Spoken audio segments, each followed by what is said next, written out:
Hey Waffle Gang, I do hope you are well. My name is Mark and today we have another compilation story. Some of you guys love these, I know some of you don't as well, totally get it. So I just want to throw that warning out there straight away. This is a compilation video, get you through your workday or whatever you're doing right now, the old long form stuff.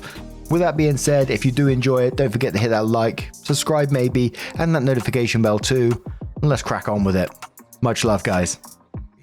Now, today's first story does come from a throwaway account. It's one that I believe that we have covered in the past, but now has a final update attached to it as well. We'll cover all the usual parts of the story, and if you want to skip parts, timestamps are always down in the description and along the timeline below. Thank you. It's titled, My Male 50, Wife Female 48 Abandoned Me 2 months ago to find herself. My wife Mary's family has a history of dementia, developing memory issues in their mid to late 50s. Her mum, grandmother, and several other relatives on her mum's side have developed dementia.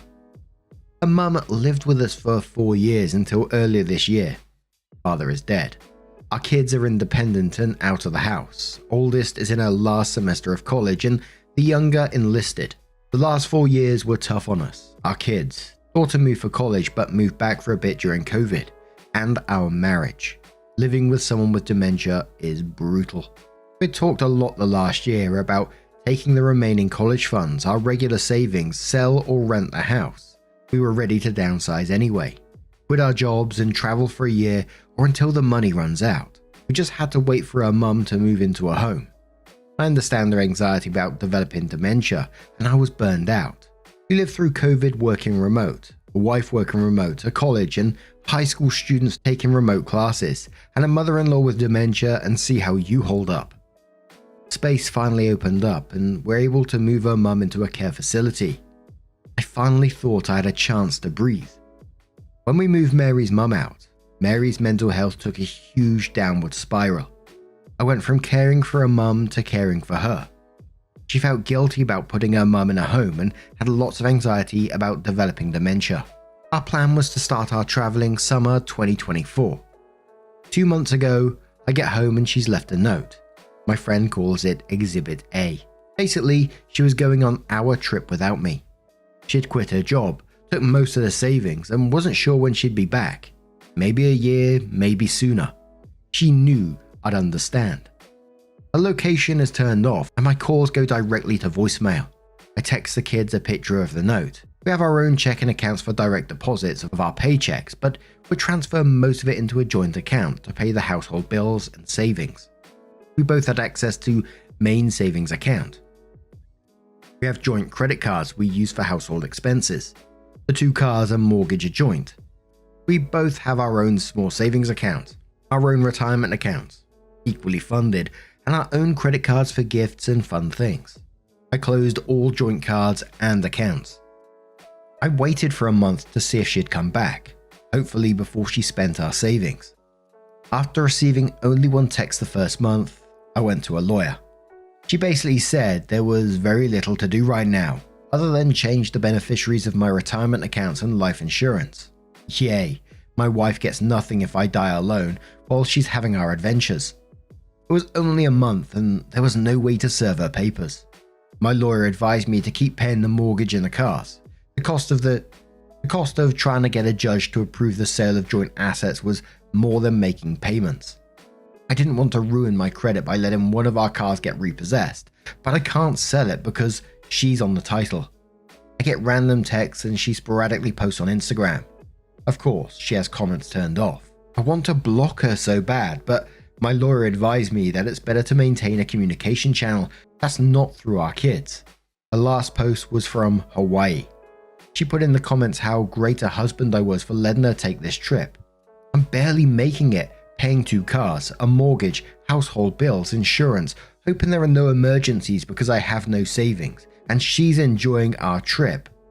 Fuck her. I'm so pissed at her.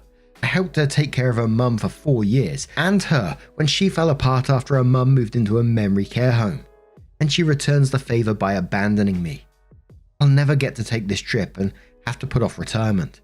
My only solace is the kids are pissed at her, but they'll probably forgive her eventually. Double F her. I'm no fool.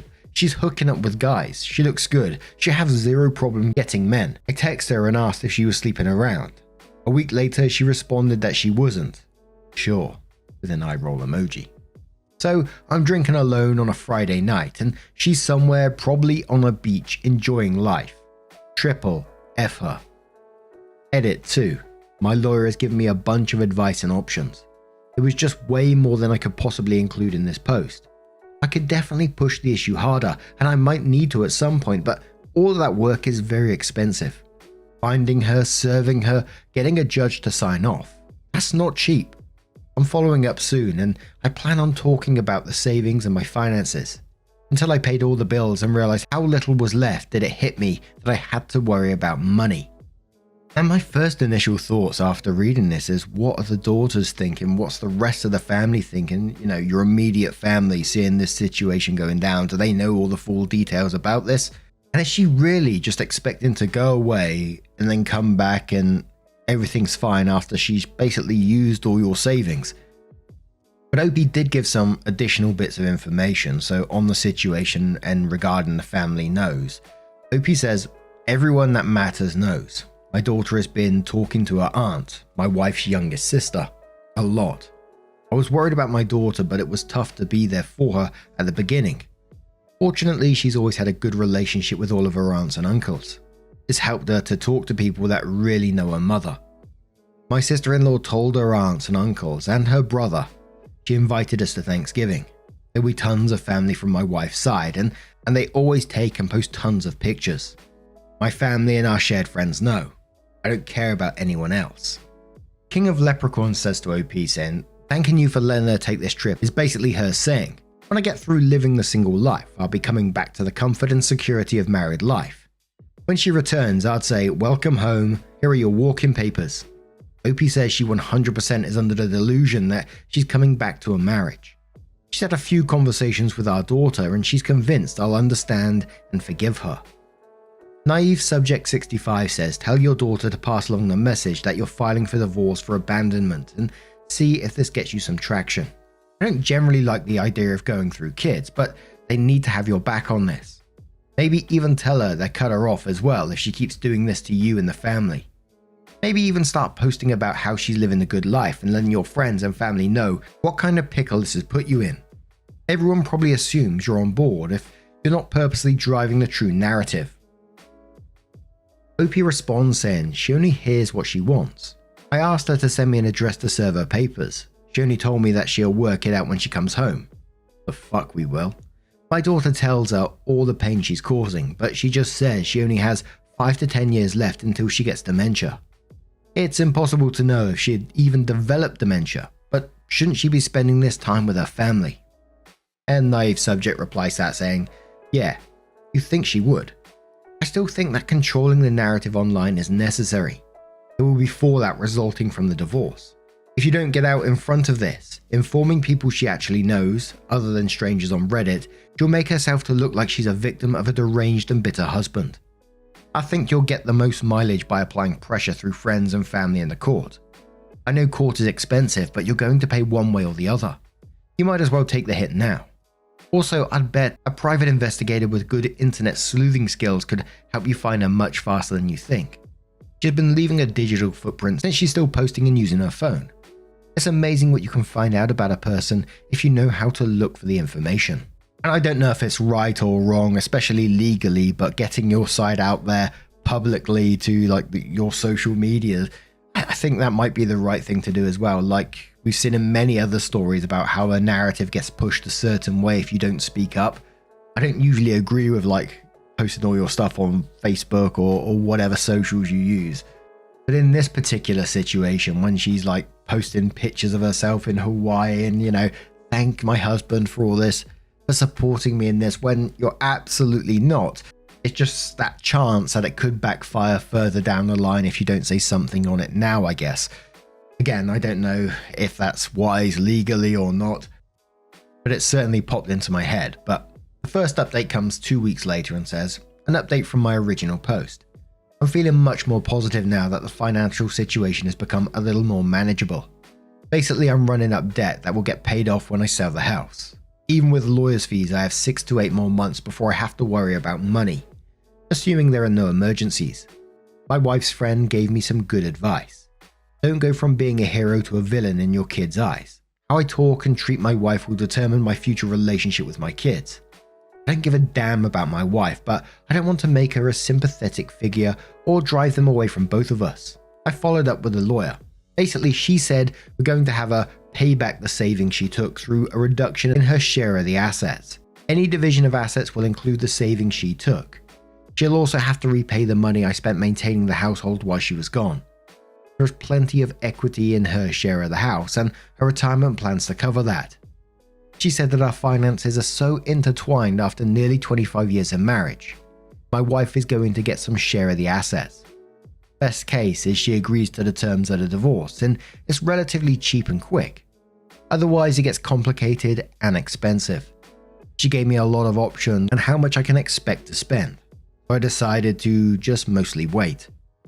I got a couple of credit cards with promo rates for purchases and transfers that gives me breathing room and I can conserve cash. I'll just pay them off when I sell the house. Now that my financial situation is less stressful, I'm actually enjoying her being gone. I'm free to do whatever I want, whenever. I don't have to cook or clean or take care of anyone. The house is quiet for the first time I can remember. I loved my wife, but her mental health weighed down on our marriage. On balance, it was worth it until now. The first month or so I expected her to be there whenever I'd get home. When someone was at the door, or if I heard noises, I'd think it was her. I'd check the doorbell cam obsessively. I'm not looking forward to her returning. It has to happen, but when she comes back I have to deal with her, the divorce, getting the house ready to sell, dividing all our stuff, finding a new place to live. I'm hoping she'll stay away until after New Year's, but my daughter said she thinks her mum will be home for Christmas, either to stay or visit. My lawyer will have papers ready to serve her. Hopefully she'll just agree to the terms and continue her travels. People had some great advice. Renting or selling the house. Not really feasible right now since I'd have to fix some things and get stuff ready to sell and rent. Since I need a place to live, the amount I net each month, rent, mortgage, rent on a new apartment, storage unit equals not worth it. My kids' rooms are still full of their stuff and I don't want to spend the time and effort to clear them out and put them in storage. Getting a HELOC, I'm not sure if you pronounce that as HELOC or you actually just use the letters, but it stands for Home Equity Line of Credit. This was great advice. I didn't realize I didn't need both people to get a loan. If I need more money, I can go this way. In the short term, the promo rates on the credit cards were cheaper and easier than getting a HELOC, serving my wife divorce papers or getting a divorce in absentia. This is something I might need to do eventually, but the cost in lawyer fees goes up exponentially in cases like this. I'm comfortable just waiting for now. Look at the phone bill to see where she's at and possibly going. I did look at her usage and did notice that she doesn't post on social media until she leaves a place. Like when she posted about Hawaii, she made a call that day that originated from Los Angeles. She posted about a cruise and I figured out the dates, trying to serve her at the port possibly, but it ended a couple of days before she posted. She tried adding international calling to her line, but I blocked it so she removed her phone from our account. She said comments on that post saying, "Oh my gosh, I'm infuriated on your behalf. The audacity of, my husband is so great for letting me take this trip. The petty in me hoped she'd be home for Thanksgiving because I want her world to explode." OP says, she's told her family she won't be home for Thanksgiving. Nobody told her my daughter and I are spending Thanksgiving with her family though. She can see the post of us having a good time without her. Careless Ostrich replies to that and says, "That's petty revenge that doesn't hurt anybody. I love to see it." There was a couple of miniature updates that were 2 and a bit months later after those posts and says, "Nothing much has changed. Went to the in-laws with my daughter for Thanksgiving. It went well. Everyone was nice and tried to apologize for their sister, cousin and niece. I told them it's not their responsibility. I just appreciated them taking us in. It meant a lot to my daughter to be there." Next edit, got a text from the wife that she'd be in town for Christmas. Lawyer said the papers are ready so she can be served. It's like an early Christmas gift. So OP's final update, which comes 3 months after the original post and says, "My wife texted me in the middle of December that she'd be home for Christmas. I told her that we, our daughter and I, would be at my brother's. She obviously wasn't welcome. I'd leave her car in the driveway and the fob in the backyard. She wasn't allowed in the house unless I was there. She didn't have the keys to get in. She spent Christmas with her sister. When we got back, I met with her. I decided not to be overly confrontational because I didn't want to give her the satisfaction of thinking I cared enough to be mad. She was taken aback about how detached I was. I could tell it bothered her that I didn't show her much emotion. I just wanted her to agree to a divorce. This is a summary of several different meetings, both with and without our daughter. She hasn't wanted to meet with her mum alone yet. I asked why she left without telling anyone. She said she didn't want to wait a year. She didn't want anyone talking her out of it. She didn't want to work anymore. She wanted to leave before her mental health got worse. I'm sure it was mostly because she didn't want me to stop her from taking the money. She knew I would take care of everything with the kids in the house when she left. We had decided to go summer of 2024 for a few reasons. Packing everything and getting the house ready to sell was going to be a lot of work. We wanted to make sure our daughter graduated college, got a job and was settled. We wanted to make sure we had money when we got back. We wouldn't have a house, cars or jobs, so we needed money because it could take months to find work and a place to live. We didn't want to have any worries or deal with a mess back home. At some point in our planning, she began questioning, to herself, not me, if she ever wanted to go back to our old life. She didn't want to work full-time or buy a house or stay in one place after we got back. She wasn't sure what she wanted, but she didn't think she would figure it out talking to me. I told her that's the reason we were taking the trip, to figure those things out together, to see what we wanted for the next part of our life. I asked her why she didn't want to get a divorce before she left. Then she wouldn't have had to do any of this behind our backs, and she would have had plenty of money without stealing our joint savings. She claimed she didn't want a divorce, that she wanted us to live whatever life she figured out. I told her that's not how marriages work, one person deciding for the other. In talking and texting our daughter, her family, my texts and voicemails, she realized I might not forgive her. She was right about that, so she might have to visualize a future without me. This is where I hoped that she would say some stupid shit like she was going to squander all her money living in a van and make travel vlogs, or met some guy that she needed to wire money to so they could open an ice cream shop in Alaska. Instead, she wants to be a digital nomad, working part-time, fully remote, and living in new places. She tried to convince me to go with her, but I'll never be able to trust her. Plus, I don't love her anymore. Traveling like that for a few years doesn't sound bad, but she doesn't have a job or any work lined up. She's not in her 20s, and that way of living will get old quick. No close friends, no family. I want her to make it work so she won't be here trying to get back into our lives. How are the kids doing? Our son wouldn't have seen us the entire time she was gone away. He only responds to her with very short texts. He told me she wanted to see him, but he said he was too busy and wouldn't be able to get away. He lives in the barrack, so it's an easy excuse to avoid her. My daughter stopped talking and texting her. She's pretty upset. Her worry turned to anger when she realized her mum wasn't having a mental breakdown but was just being selfish. If her mum was sticking around, they probably could work through it eventually. I just care that my daughter is happy, so whatever she decides, I'll support. 2. Did she spend all the money? About half. I think she realized she needed to figure it out before she completely ran out of money. 3. Did she sleep with anyone? I didn't ask because I didn't care. Asking would imply I wanted her back or it would matter. Even though I didn't ask, she claimed she didn't. Not sure if she's lying or not. She might be just saying that because she doesn't want the kids to have another reason to be mad at her. 4. Does she feel bad for what she put us through?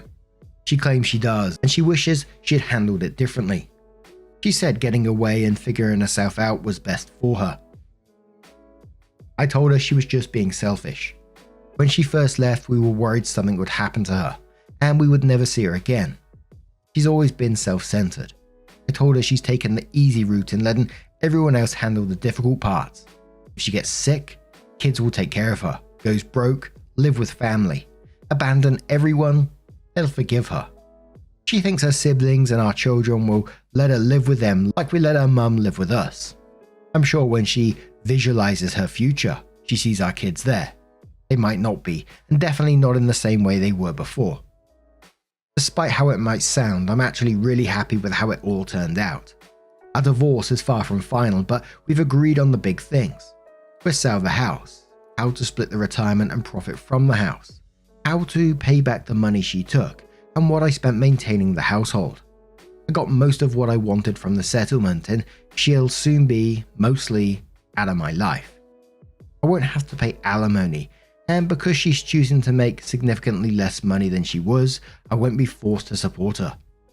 That would have been a kick to the teeth. She isn't my responsibility anymore, and I won't have to care for her if she does get sick or goes broke. I figured I'd start dating again. I didn't realize a 50-year-old man with children out of the house, a good job, and in decent shape would be a catch.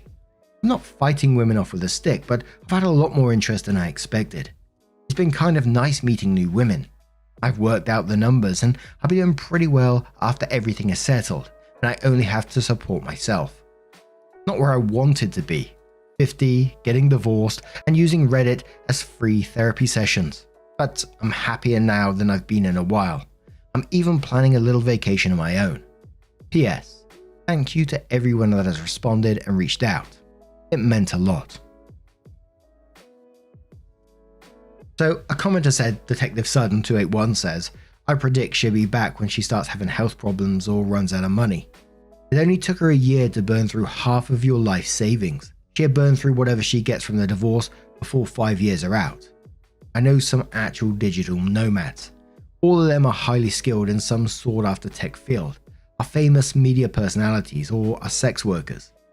If your soon-to-be ex-wife isn't any of those, she'll soon run to ground somewhere. People this selfish can literally not conceive of a world where they're not the main character, and everyone drops whatever they are doing to help them. And another commenter says, Sir, you are a catch. For your information, don't date anyone under 30. Cheers to a new life.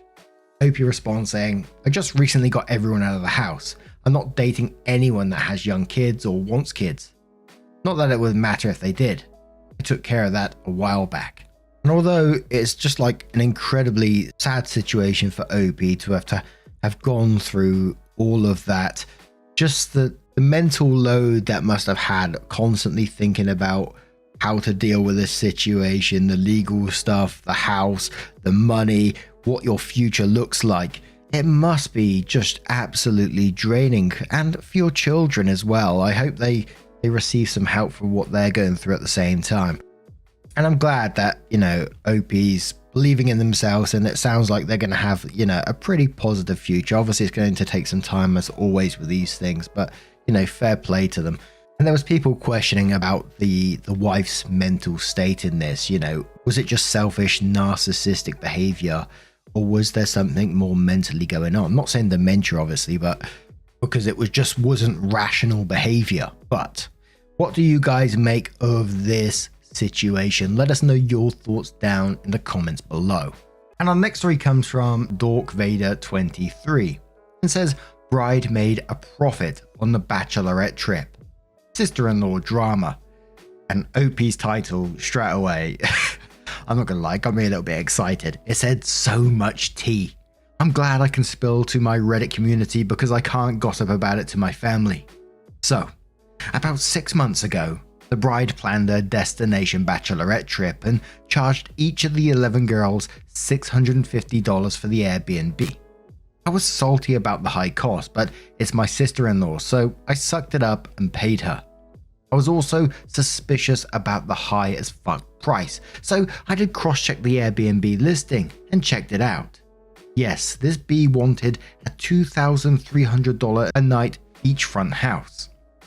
Well, today I'm chatting about wedding stuff with my brother, who is marrying future sister-in-law, and he said something along the lines of, what a relief her dad paid for the Airbnb because that would have been so expensive for your group. I about choked. I said, hey, are you sure about that? Because all 11 girls paid $650 for the house alone. Maybe run it by her. His face turned purple, so I take it he had no idea. To add to the greed going on here, when I got married, I flew her out, paid for her accommodations, paid her hair and makeup, paid for a bridesmaid's dress, and paid transportation because she was going through a hard time. Now she has the balls to steal from me. I get that weddings are expensive, but don't have one if it requires stealing from your bridesmaids. Assuming I'm the only bridesmaid who is aware of what's going on here. Not sure if I should spill to the group or just let it go. There's a chance her dad stepped in and paid for it after the fact, and she just chose not to refund us. I'm not clear on the exact situation and want to avoid embarrassing my brother. OP added the updates within the same post, so I don't want to mix up the comments and updates, so we'll go straight to update 1, which says, "Thanks for all the advice and support. Yes, I agree with most of you who are saying I'm morally obligated to spill the beans because $650 is not child's play. This is what I'm going to do. First, I'm going to talk to my brother and give him a chance to clear it up with sister-in-law. Before I make a scene, I want to understand what's really going on. For example, did daddy pay for the trip, but sister-in-law decided to put that towards a different wedding expense, things like that. That answer will determine when and how I will tell the rest of the bridesmaids. I'm going to give my brother only 1 to 2 days because this trip is literally next week. Stay tuned for update 2. Update 2. Alright, so I regrouped with my brother. My mum also stepped in, bypassed my brother, and got some more info directly from her dad. Here's the tea." I love it when people say that. Future sister-in-law's dad did not offer to cover the cost until a few months after we all paid for the trip. This was after he found out the cost and was pissed that she chose a $2,300 a night house and asked us to pay. Apparently he threatened not to pay for the wedding if she added more expenses onto the wedding party. Turns out she originally wanted it out of the Maldives and he forbid her. According to my mum, who chatted with him directly, he felt embarrassed when he heard about the Airbnb price and wanted to save face with my side of the family. So he gave sister-in-law about $7,000 to cover the cost of the house. She was supposed to refund us, but obviously that never happened. This is where it gets good. So my mum went total FBI and learned that in addition to not paying us, sister-in-law didn't put the money towards a different wedding expense either. She doesn't have it. So where did it go? What did she spend it on? There is currently a full-blown investigation going down between our two families right now.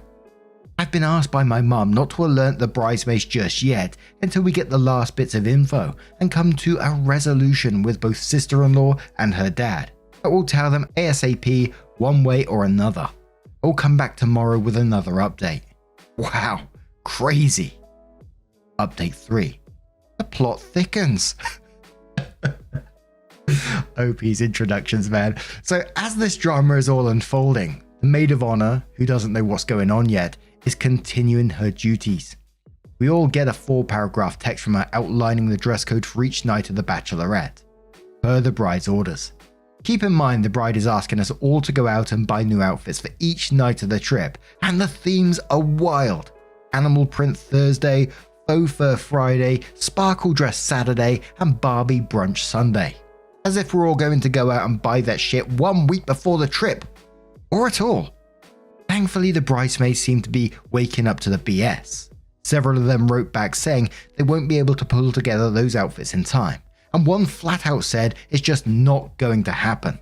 That's just a side story to the absolute shit show that is unfolding. My mum is very involved now and she's paid a decent chunk of this wedding as well. And does not like that the bride is throwing around thousands of dollars from her dad as well as lying to the bridal party. She set up a meeting directly with sister-in-law to cut the BS and explain what's going on. She told sister-in-law she's going to inform the bridesmaids herself unless she gets a valid answer. At this point, I'm just shoveling down popcorn, waiting for the events to unfold. I will be back tonight with hopefully the final update. I think it's OP's excitement that's got me really hyped up in this story. It's like, here's the tea. Update 4. A swan ice sculpture. She used the $7,000 to book a swan-shaped ice sculpture to be displayed at the reception and didn't tell anyone. Turns out her dad banned her from adding any more extras to the wedding design because it was already so expensive and unnecessary. When he Venmo'd her for the Airbnb, she thought she was being sneaky and kept it instead. She didn't even tell my brother this. He only found out that her dad decided to cover the Airbnb because those two went out for cigars one night and it came up. So that mystery is solved thanks to my mini FBI crew. But now the real questions remain. Where the fuck is my $650? And how to break the news to the other bridesmaids? Out of the kindness of her soul, my mum is giving sister-in-law 24 hours to confess to the bridesmaids and figure out how to pay us back our money. Because you know what? I did not spend $650 on some damn ice. I have kids to feed, I have bills to pay. It is taking everything in me not to text the bridesmaid group right now, but my mum is trying to give sister-in-law one opportunity to do the right thing. This has been a roller coaster. Don't know if anyone here is still interested, but let me know if I should post a final outcome with my bridesmaids in one last update. Lord have mercy. Update 5. Okay, as promised, here's the latest tea, served boiling hot. This is a long update, and I'm going to try and get everything in. First, let's start with the bride's explanation to her family, myself, my mum, my brother, her fiance, and her dad. She broke down crying, saying that wedding planning has been getting into her head, and she has been crushed under the pressure to have the perfect wedding, which she felt couldn't go on without the alleged ice swan. I didn't buy her sob story. After this whole incident, I think she is delusional, controlling, attention-starving bridezilla who is using the wedding as a way to compete with other girls on Instagram. By the way, her job is influencer, if I didn't mention that yet. My brother took the bait. To be honest, I don't even blame him. This is his future wife, and he said he wants to help her with her mental health and get her back to a good place. He's disturbed by the situation but will continue to support her. The wedding is on, for those who are curious. Next, let's get into the matter of the missing 7k, and whether we're getting our money back. The sad, gut-wrenching answer? Probably not. Her dad said he already paid the Airbnb cost once and he will not do it again. He said his daughter is 31 and needs to get herself out of her own mess and figure out how to make it right. She chimed in that 7k is gone and asked how she would possibly pay us back. My brother refused to pay for her screw-up. While I love that everyone is finally forcing this bee to be an adult, I would like my money back more. Unfortunately, we're not going to get it unless she magically wins the lottery or gets a real job. For those that asked, there is nothing we can do legally. We all willingly paid a fixed amount and we would have to move mountains and spend more cash to sue. Plus, while she was incredibly shady and a terrible friend, she technically didn't do anything wrong that we could prove. Now onto the bridesmaids. After some threats from my mum, sister-in-law finally broke down and contacted the bridesmaids in our group chat. She sent a text that made my skin crawl. It read, "Hey ladies, you're my bride squad, so I feel compelled to share that my dad recently offered to pay for a bachelorette accommodations. However, being that the wedding is so expensive, I've decided to put his donation towards a wedding expense. I hope you all understand, and I can't wait to party with you all next week." OP continues, "Oh hell no." I immediately replied back, making sure everyone knew the expense was an ice sculpture, an ice swan. Come on people. Many of them replied and expressed how they would have loved to use that $650 for something more important, but ultimately no one has backed out. One of the girls started a side chat without the bride and asked if there is any chance of getting our cash back if we force sister-in-law to cancel the reservation. Unfortunately, since we're only a week out, we aren't eligible for a refund. They decided to go through with the bachelorette or else it would be a literal waste of $650. As for myself, I'm in the same boat. I'd rather run myself over than go on this trip, but $650 is not a small amount and I can't fathom just throwing it down the drain. I haven't made my final decision yet. If I do go, it will solely be to avoid eating the $650 plus my airfare. I will not be doing any of the planned events or outfits or contributing even $1 more. I'll have my own mini vacation as best as I can. I'm really upset that it seems like this crazy person is going to get away after all. OP adds a mini update and says there are so many curious comments coming in, so I want to keep you in the loop. More drama has unfolded among the bridesmaids. A side text without the bride popped off and we have all agreed to do the following. 1. We will be going on the trip, but it is no longer a bachelorette trip. We will all be taking personal vacations with our hubbies and significant others while staying at the property. We are forced into this beachfront mansion plus airfare, so we're going to make the most of it. 2. We've all backed out of hosting and paying for the bridal shower. The bride will need to find another way to move forward if she wants to have it. We will attend as guests if she has it, and we will not be gifting anything. Mother of the bride is absolutely furious. More on this later. 3. We're letting the bride know she needs to cancel the ice swan, trademarked, and give us our money back. After some more research, we doubt all of the 7k went towards the alleged swan because it doesn't seem likely they cost that much. I won't be back for a while because I want to save my next update for after the trip. Stay tuned. Holy moly, as OP says, that tea is steaming. It's boiling over at this point. I know there's a drama in someone else's life and I shouldn't be excited for it, but if I'm being completely honest, I can't wait to see what happens here. It sent me off investigating Airbnb prices, ice sculpture prices. A bloody 100 centimeter by 50 by 25 can cost anywhere like £430. How big is this bloody swan? Or like OP said, it's not all going towards a swan maybe. And what's going to happen in between? Are they just going to turn up to this Airbnb and then not greet her, not have any communication with her? Oh man, I think this is going to get real spicy. I will certainly be keeping a lookout for that update, but what do you guys make of this situation? Holy tea. Let us know your thoughts down in the comments below, and let's move on. And our next story does have an update as well. It's from VastFruits7116 from the True Off My Chest subreddit. Before we do get into the story, I want to give you a couple of warnings in case you want to skip it. It'll probably be the last story of this video, but timestamps always down in the description anyway, and along the timeline below. It does contain body shaming, body dysmorphia, and mentions of an eating disorder as well. Titled, I hurt the nicest person I've ever met. This is a throwaway as all people involved are avid Redditors. I need to tell someone what I did. I feel guilty every single day for what I said 4 months ago, and I do not know what to do in order to be able to move on and focus on my life. So I came here hoping that I can find my peace after writing this for complete strangers.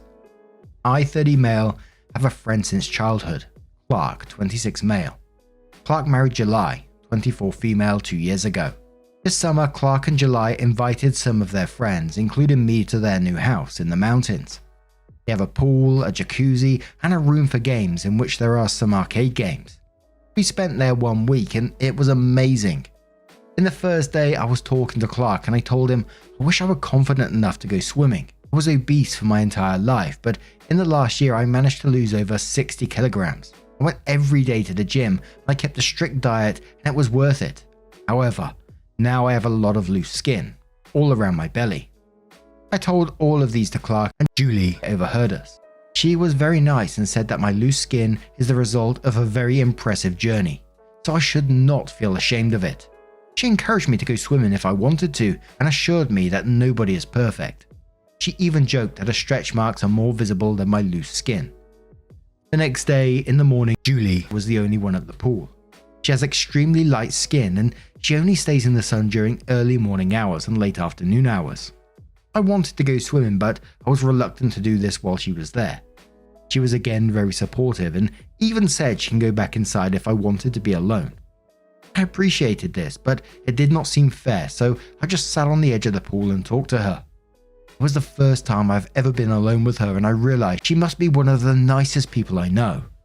During that week, every morning I woke up very early hoping that Julie would not be at the pool so I can go swimming, but every morning she was there. At some point I just got rid of my t-shirt and started swimming in front of her. Her reaction was so nice. Not once she looked at my loose skin and she talked to me like nothing happened. When she went back inside, she said in a very serious tone that I was right to be concerned and not want to be seen without my t-shirt. She said all the single girls would probably pass out if they saw me swimming.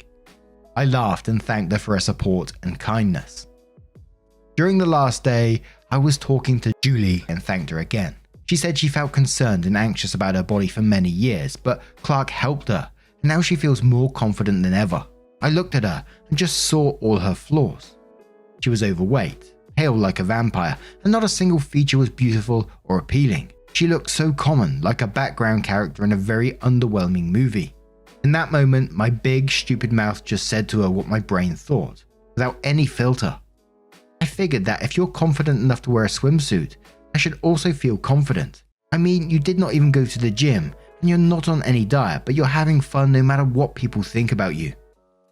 I saw her smile fading away, and she suddenly looked so sad. She said I was right and walked away. Immediately, I felt so stupid for what I said. She was nice and kind, and in return I told her she should not be so confident in her body. She showed me a lot of support and I hurt her. I apologized that day many times, but each time she just said it was okay. She never told Clark anything as he acted the same towards me, which is even worse because it means she's even nicer than I thought. Since that day, I saw Julie only a few times and each time I apologized. However, she is still cold with me and doesn't speak with me at all if we are alone. Tomorrow I will meet her again for Christmas. I bought her a present, a book she really wanted but could not find it anywhere. I just hope after I give her the present she will forgive me, or at least she will see how much I regret my words. This one literally had me going, what the fuck, in the middle when you said you've met like the kindest person you've ever met, someone who's treating you with compassion, kindness, trying to boost you. And then you came out with that comment about seeing all her flaws, and that is just... I didn't know what to make of that. I was like, what the fuck? I just can't get how words like that can slip out of your mouth. And I'm talking about when he said, I figured that if you're confident enough to wear a swimsuit, I should feel confident. And I just don't think there's any coming back from that. You'll be extremely lucky if she does turn around and start talking to you, but to keep chasing it now, it just feels like you're doing it for your own sort of benefit, if you like.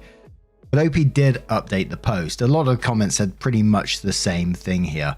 Some people even saying that, he knew what he was saying from the very start. OP said, I do not know exactly how to link my previous post, but I heard a nice and kind woman, Julie, with a very rude and unnecessary comment about her appearance. I said sorry multiple times, and for Christmas I bought her a book that she really wanted but could not find anywhere. This brings me to the events that took place at Christmas dinner. First, I want to say that I cannot cut contact with Julie, as many suggested in my previous post, because her husband, Clark, is my childhood best friend. So we had our annual Christmas dinner. We were 16 friends and we gathered at one of our common friends' house. I said hi to Julie and Clark and we started talking. Julie was still cold, so I asked if I can talk a bit to her. She was reluctant, but Clark, who doesn't know about what I said to Julie in the summer, excused himself and left us alone. I gave her the book and I told her I regret what I said, and I understand if she never wants to talk to me again, but I cannot cut contact with them as Clark is still my friend. I said that I was, and I still am struggling with my own image and self-hatred, but I'm currently in contact with a therapist and I will start therapy sessions in January, in order not to hurt other people. I apologized again and I said I never want to hurt her as she is the nicest person I've ever met. She accepted my gift but told me that my words not only hurt her deeply, but also made her struggle again with an eating disorder. When I said those things to her, she was actually having a good relation with food and she was going to the gym. When I told her she did not look like having a diet or doing sport, she relapsed and could not eat properly for a few weeks, losing a lot of weight. She told me she always thought highly of me because of all the things Clark had said to her. This is why my words affected her so much. She said she was happy to know that I will address my problems with a specialist and insisted that our next discussion should be after at least 5 sessions. She ended by telling me that she wants our relation to be as before, but I need help and she needs time to figure out how not to be mad at me. We did not talk much after this, but when I was leaving she said goodbye and even shook my hand. I think we're on the right path and I may be having her back as my friend. Wow. Now, I'm going to turn this one to you guys. What do you guys make of this situation? Let me know your thoughts down in the comments below. And our next story comes from Am I the Arsehole here for wanting separation and co-parenting instead of working on my marriage? When my husband, 29 male, and I, 27 female, decided to have a kid, I thought we had a happy marriage and a financially stable future. My pregnancy was high risk, and with the health complications, I was going to end up using a good chunk of my medical leave before the kid was born. So together we decided that I'd quit my job and be a stay-at-home mum for a few years, and then go back into the workforce. After our son was born, I had PPD and severe anxiety, had complications in recovery, and no help from family. I am low contact from my family, and My mother-in-law had passed away, and father-in-law had no interest in helping. My husband expected me to be a full housewife as soon as we got home with the baby and stop helping with anything home or baby related because it was my job now. I was lucky to get involved with a mum's group that helped me a lot because otherwise I was very lonely and stressed. When our son was 10 months old, I saw some messages on my husband's phone indicating that he was having an affair. I don't know when it started, but a lot of his working late was because of that. At that time, my mental health was not good, and I became scared he'd divorce me and take my baby. My reaction wasn't even anger at him. It was as if my love for him had disappeared and was replaced by abject fear. I didn't confront him, and he didn't realize that I knew. I ignored it and tried to deal with all my issues myself while living in a constant fear of getting kicked out without my son.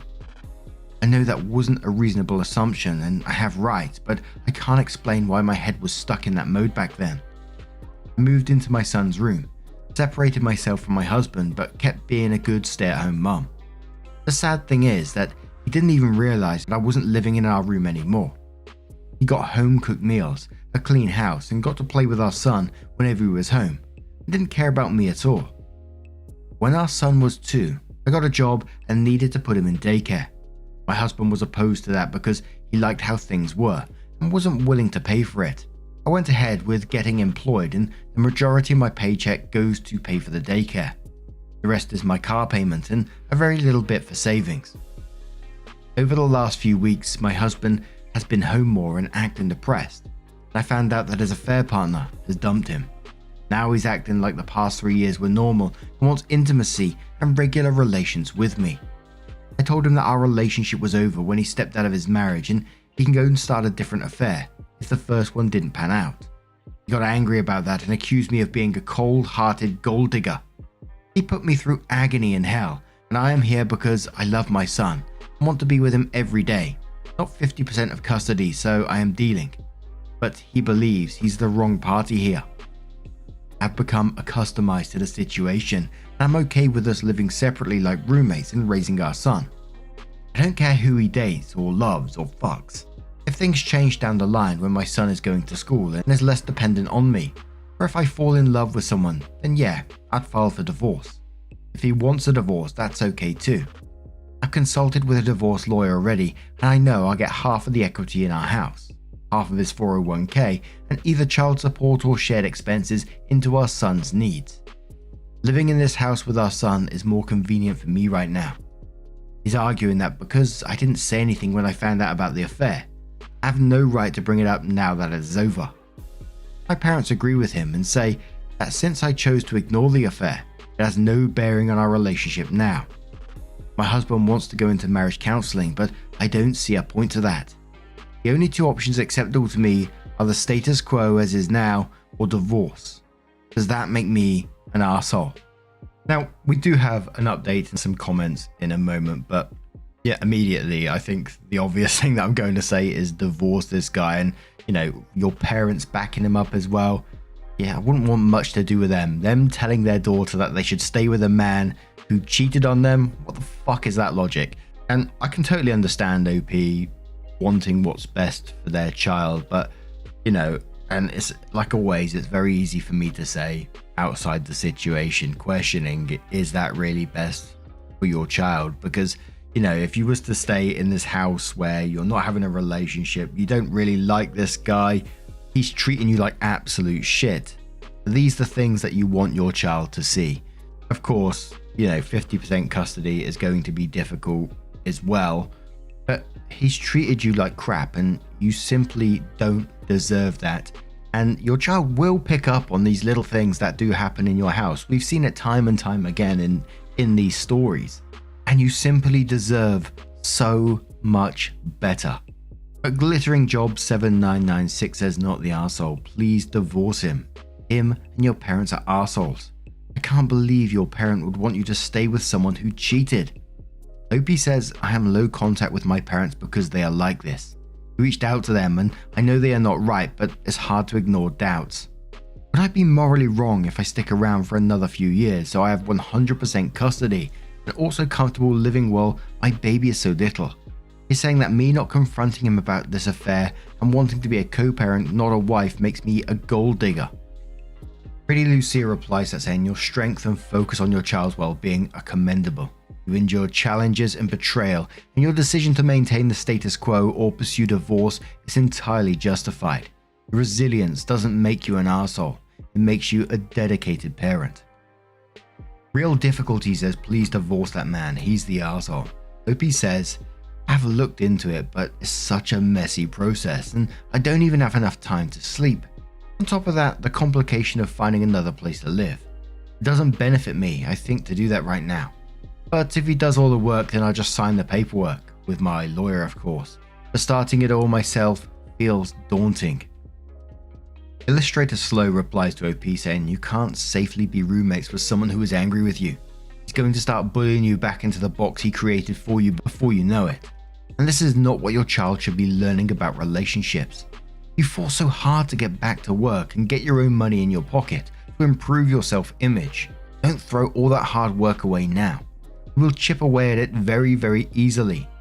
The model of co-parenting from one home is only really achievable for people who still like each other as friends, but have no romantic feelings for each other left. You don't want to date him and you don't even like him, and he doesn't want to date you and he doesn't like you either. Your child will realize this, but they won't realize it's not normal to dislike your spouse. This will be your child's normal. It's the baseline for which all their adult relationships will be formed. If you want your child to eventually have a marriage full of love and respect, this is not the way to go about it. So, around a month later after that post, OP came in with her update and says, we have been having non-stop arguments. I tried disengaging and grey rocking, but that didn't help. He swings between love bombing and being around all the time, to yelling and raging at me. I agreed to couples counselling with a goal of having a better co-parenting arrangement. He told the counsellor he still wants the marriage to work out.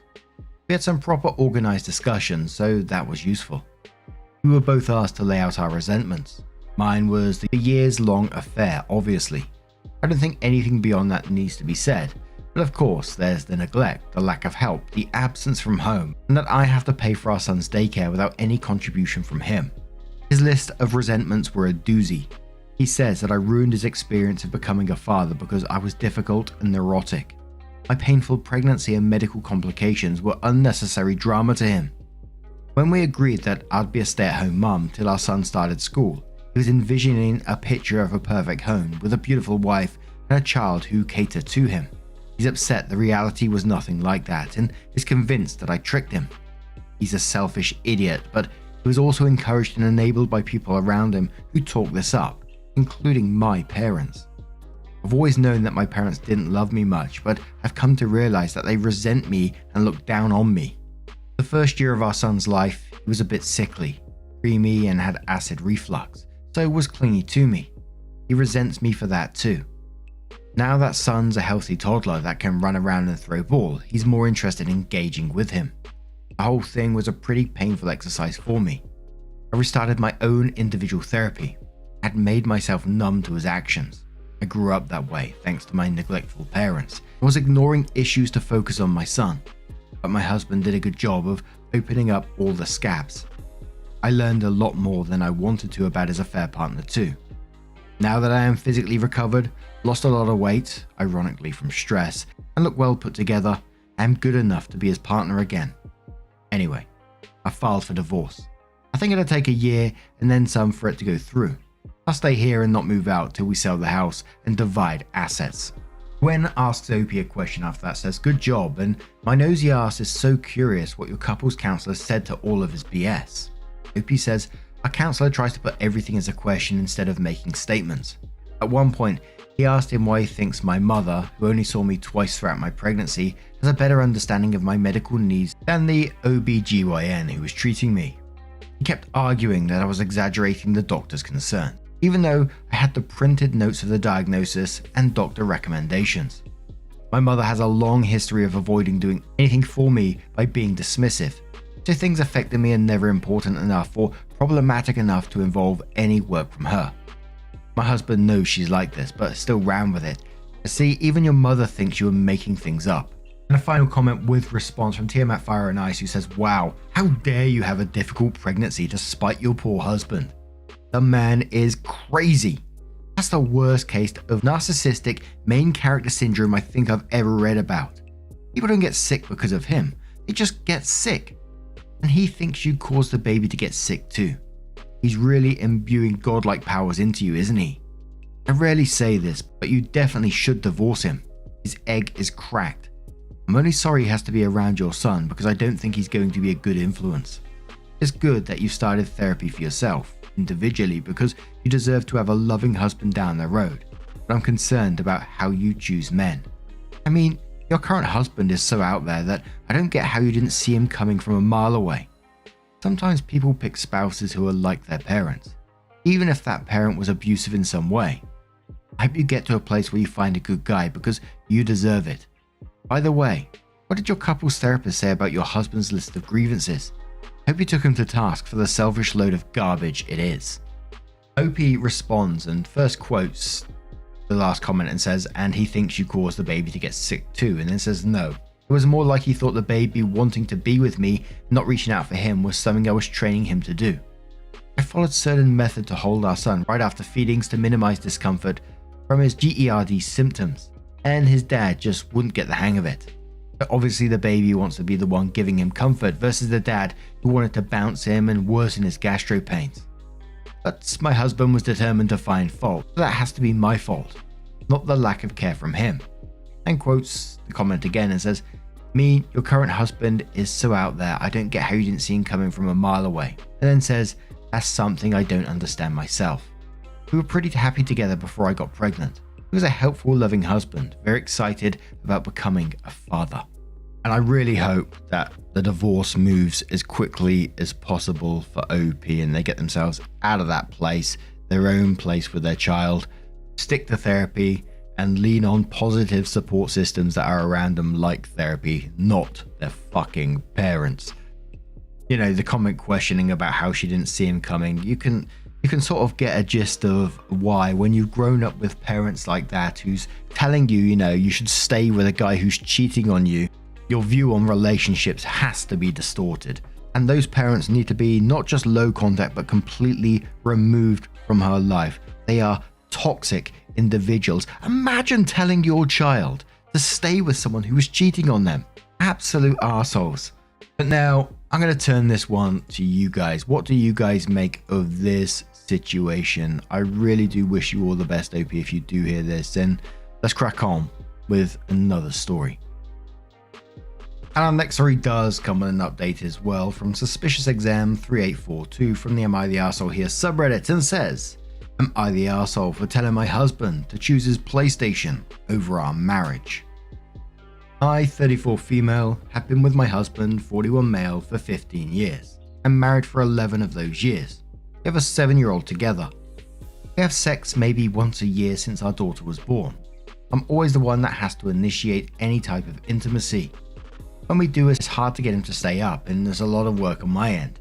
He's seen a doctor and there's no issues with labs and he won't take the little blue pill because he says he doesn't need it and doesn't have an issue. My husband has always blamed our lack of intimacy on our daughter since she slept in bed with us. I tried to get him to go into a different room and there's always some excuse like he's too tired, but then he will get up to our game room and play his video games. Our daughter has slept in her own room for over 6 months now and nothing has changed. His excuse is still, well, our daughter has slept in bed with us all this time. My husband is a good person and a good dad. He works hard for this family. He works 60 hours a week, but besides paying the bills, that's the extent of it. He says he's tired and tells me I don't understand the stress of having to take care of the family financially. I work 40 hours a week, have a small business, make all of our appointments, do anything related to our daughter. I'm a classroom mum, on PTO, and do all household chores. I do laundry, cleaning, make meals, grocery shopping, take vehicles for oil changes, yard work. I mow and take care of 2.5 acres and take trash cans out. I do pay some of our bills and I pay for all of our daughter's extracurricular activities, which definitely adds up. He just thinks my load of work contributions does not amount to what he does. This past week I got on his phone because he saves reels on Facebook for me, normally funny stuff and recipes he wants me to try. I saw in his search history all of these sexier girls and groups he's been looking at, which really pushed me over the edge. I wouldn't be mad if he came to me to have sex and I denied him sex. I confronted him about it and he says he doesn't look that stuff up, and I told him I'm not naive and it's clear as day. And the next day he says yeah, he clicks on those girls' profiles and groups because he's a man and likes to look. He's been locking his game room recently while in there and says he's sleeping. I know he's playing his PlayStation, and I guess now he looks at these different profiles. I've seen lotion up there a long time ago while cleaning and asked him about it, and he swears he's not jerking off, but I'm not stupid and naive. I really just hate being lied to. He says I'm a hypocrite because I watch porn, but I wouldn't watch porn and take care of my needs if he would be intimate with me. It's also not like I'm going to a specific person or their profile when I do pull up a video. I've also been honest with him that I masturbate and watch porn. I admit I am a hypocrite, and I guess I'm just hurt, because it just seems it's me. To me, it feels he's not attracted to me or just doesn't seem to want me. He says he doesn't really have a drive, and that's what I had thought, but after seeing what he likes to click on, I just feel he doesn't have a drive towards me. Looks-wise, people tell him he definitely leveled up. Overall, I take care of myself and put effort into my looks. I'm definitely not the hottest or most beautiful, but I'm not bad looking. He's overweight, short, and balding. Why do I feel now I don't look good enough for him or excite him enough to be with? I told him I want him to get rid of all the gaming stuff and to not be locked upstairs and to spend more time with me and our family, or it's time for us to divorce. He said he's not giving up his gaming stuff and he doesn't see how that's the problem. He told me that I'm going to ruin our family because all I want is sex. I'm just tired of begging. I feel like I shouldn't be begging for intimacy, affection, and him being present with his family. Do so much for everyone and tired of not getting anything in return. I'm tired of putting my wants and needs last. I'm tired of begging him to hang out with us and do family stuff. The only thing that excites him is to go upstairs in the game room and play his video games. And I guess now I know he likes to do other stuff as well. We've done the counselling stuff here and there, and it gets better a bit and then goes back to our normal. So, am I the arsehole and a hypocrite? Am I in the wrong and taking things too far? Edit to add this about our child sleeping in the bed with us. We both allowed her to sleep in the bed with us. I tried to boot her out to her own room sooner, but my husband kept saying she wasn't ready. She'd cry and it was a lot of work and bribery to get her in her own room. Edit in to add another note. There's definitely two sides to every story, and you're just getting mine. We both have different love languages. Mine is affection and physical touch, and his is acts of service. He likes to clean and tidy the house, and I do my best to keep up with everything home-wise. I try talking to him about what makes me happy and what I want, but he's not listening to me. I feel like a spoiled brat at times because yes, he provides financially well for us, and I don't go without. It just sucks. I want to be seen again. We used to be such a team, and it's a pissing contest of who does what. My husband really isn't a bad person or dad. Our daughter is definitely a daddy's girl, mostly because I'm the disciplinary parent. That makes sure she has to brush teeth, schoolwork, and etc. On our days off together, he do things with us, then says he needs to get some rest, and he goes upstairs and video games. He really does work too much. He says he works so much because he wants to make sure we're taken care of if something happens to him, which his dad was never there, and his mum did struggle when he grew up. Battling the Mod says on this one, I know the title insinuates gaming over marriage and family, but this sounds like it runs deeper than that. If it wasn't gaming, it would be golf or something else your husband would use as an escape from his family. It sounds like there is a ton of unresolved issues that have festered for years now. I think trying to establish a line of communication at this point is too late. I can't imagine not having constant communication about my partner's needs. Agree with the others that this relationship may be at an end. Not the arsehole, and good luck. Mysterious Art says not the arsehole, but it sounds like your marriage has run its course. I'm sorry. Opie says, that's how I feel. I've held on because I don't want my daughter to be affected. She doesn't really know anything is going on because I don't say stuff in front of her. Additional Passion says, she probably already notices that her dad is always gone playing video games. Not much will change for her. Sweaty Elephant says, oof, what a name. I mean, I game a lot after the kids go to bed, don't get me wrong. Probably too much if I'm being honest with myself. but I also work full time, cook a ton, clean a ton, spend time with the kids when I get back from work, do chores, do the handyman stuff I'm capable of doing, and have the money for replacing the hardware in the back of the toilet, for instance. Take days off work to go to the kids' events sometimes, etc. And I still feel guilty sometimes when I sit down to game at night. If my wife came to me and said, "You're gaming too much and is making me sad and I want to spend more time with you," I think about what she said and offer some solutions, not just flat out say, "Lol, no," like it sounds like he did. Opie says, "Your comment really stuck out. Sometimes I do get to the point of frustration because I wish she'd just see what needs to be done without me having to nag him.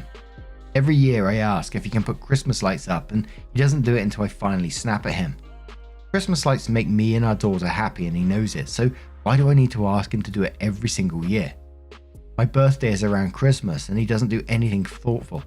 He says it's because he's working and he didn't have time to get anything, but he can make time to game and order stuff for his games on Amazon. I tell him to make a cake with our daughter and have her make a card, take her to Walmart and let her pick something out for me. I want to show my daughter that I matter. I'm sure you saw the TikTok about the wife's stocking and not having anything in it. That's another thing I have to tell him to find time to do for me with our daughter. I just want him to make the time and not have to nag him. I think I'm just tired too. I know gaming is his relaxing and winding down time, but he's not understanding prioritizing his family should be first. Lost Dad Lost Hope says, "Not the arsehole, but have a sleep study done. Sex drive is one of the things to go with apnea, and a CPAP has restored it for a number of people I know." Opie says, "I work for a pulmonologist and he definitely has sleep apnea. I've been making him go to the doctor. I even have to go with him to make sure he actually keeps appointments. I've even been helping him with weight loss and was hoping 40 pounds down would help with everything. I tried to get him to do a sleep study, but he's not wanting to do one. He has a family history of cardiology issues, and he definitely needs a CPAP so he can be here as long as possible for our daughter. Only so much I can do." So OP does come in with her update and says, "I'm overwhelmed by the response from my first post and appreciate the feedback. I wasn't expecting to write an update this soon or even at all. Also, I realized as I was blindly rage writing my issues to a bunch of strangers, I didn't write the title properly, so I corrected it in the post update. Yesterday, I messaged my husband the following: "Why should we stay together? Just for our daughter. What do you love about me besides being a good mother and wife? What do you like about me? What are things you want from our relationship that you're not getting besides financial? What do you think I contribute to our relationship? Do you really not want sex or a physical relationship? Do you think that's not an issue? I need a physical and intimate relationship. That's something that's important to me. It's more than just sex. Am I not attractive to you? Do you not desire me? Please be honest. Why do you hide the fact that you masturbate? Why can't you see why I'm upset and that my feelings are valid? You think I'm upset over nothing. I feel you take my words as if they are water being poured into a colander. You hold no value to what I say. Why can't you see my pain? You think this is easy on me? Have I thrown too many empty threats to you that you don't take this and what I say seriously? Where can we go from here? Can we work it out? Sometimes my issue is that you can't be honest with me. That there's an issue. I hate when you don't take accountability and place blame elsewhere. We're adults, we make mistakes, and we should take accountability for what we say and do. I know I'm not who I was, and I don't love who I am right now. I don't like nagging, yelling, and begging you for help, attention, and affection. I'll go back and get a better paying job and help more with finances if we decide to move forward. In return, you have to help more with our family. Help worry about finding a sitter for our daughter who's picking her up from school. You'll need to help and call out when she's sick, take off for field trips, help make her lunches, take her to extracurriculars, and help more with daily tasks. He never responded. Instead, I saw where he played over 3 hours on his PlayStation. To me, that speaks volumes. Someone messaged me this link, and it was titled, "You Should Have Asked." That story really resonated with me, and it hit close to home. I'm guessing I'm at the point where I don't want a roommate anymore. I just want a partner that cares and can see the value I bring to our relationship and our family. Many of the original post responses talk about how I just want sex, and that's really not it. I want intimacy and a yearning to feel loved and longed for. I want our relationship to be where we are a team again, and it no longer feels like a pissing contest of who does what. I guess we are past that point of working things out. Now my concern is how to make this an easy transition for my daughter. I'll continue to put a smile on my face and hold back my pain, because as a parent, how she feels and what she sees comes first. I don't want her to feel blame or to be sad. I know it won't be easy, but thank you strangers for your advice, even when some of it stung a little. As I've said, I know it's hard to have an opinion when you're only getting one side. I'm not an angel in any of this, and take accountability for my parts for ending this chapter. I guess it's time to move on. A day later, OP adds a smaller update in the comments and says, this was his response a day later. OP, if I don't make you happy, then I don't want to force something that's not going to make you happy. I'm fine with what you want to do. I do love you, and I shouldn't have to prove that after being together for 14 years. We can go our ways. I will financially support you and Landry to the best of my ability. I only have a few requests. That wherever you decide to move, please stay within 30 miles of each other so I can see Landry and I can help better. I can pay your mortgage on a $250k house if you put 100k down, and will of course pay for whatever Landry needs. When we sell the house, I want 100k and you can have everything else. I need you to pay the Tesla off. I owe 33k. We need to at least get 600k for our home, if not more. I hate that it's come down to this, but we'll help you achieve happiness as long as we can agree on some terms with our child and finances. Gee whiz, that felt like a very, very cold response, and one that's already been thought about in the past, like he's already checked out of this relationship. But what do you guys make of this situation? Let me know your thoughts down in the comments below. And our next story comes from Constant Nebula 1982 and says, my soon-to-be ex-husband humiliated me on our wedding day and met his karma instantly. It had been 2 days since my wedding day. I'd already been with him for 4 years, 1 year of which I was engaged. It all started a few months earlier when I noticed my husband Jake watching prank videos. Oh dear. Among other things, these videos showed embarrassing photos of the bride being played on a projector in front of the whole room, or the bride's face being smashed into the cake. I told him straight away that I didn't want anything like that at our wedding. He just laughed and said that he wasn't planning anything like that.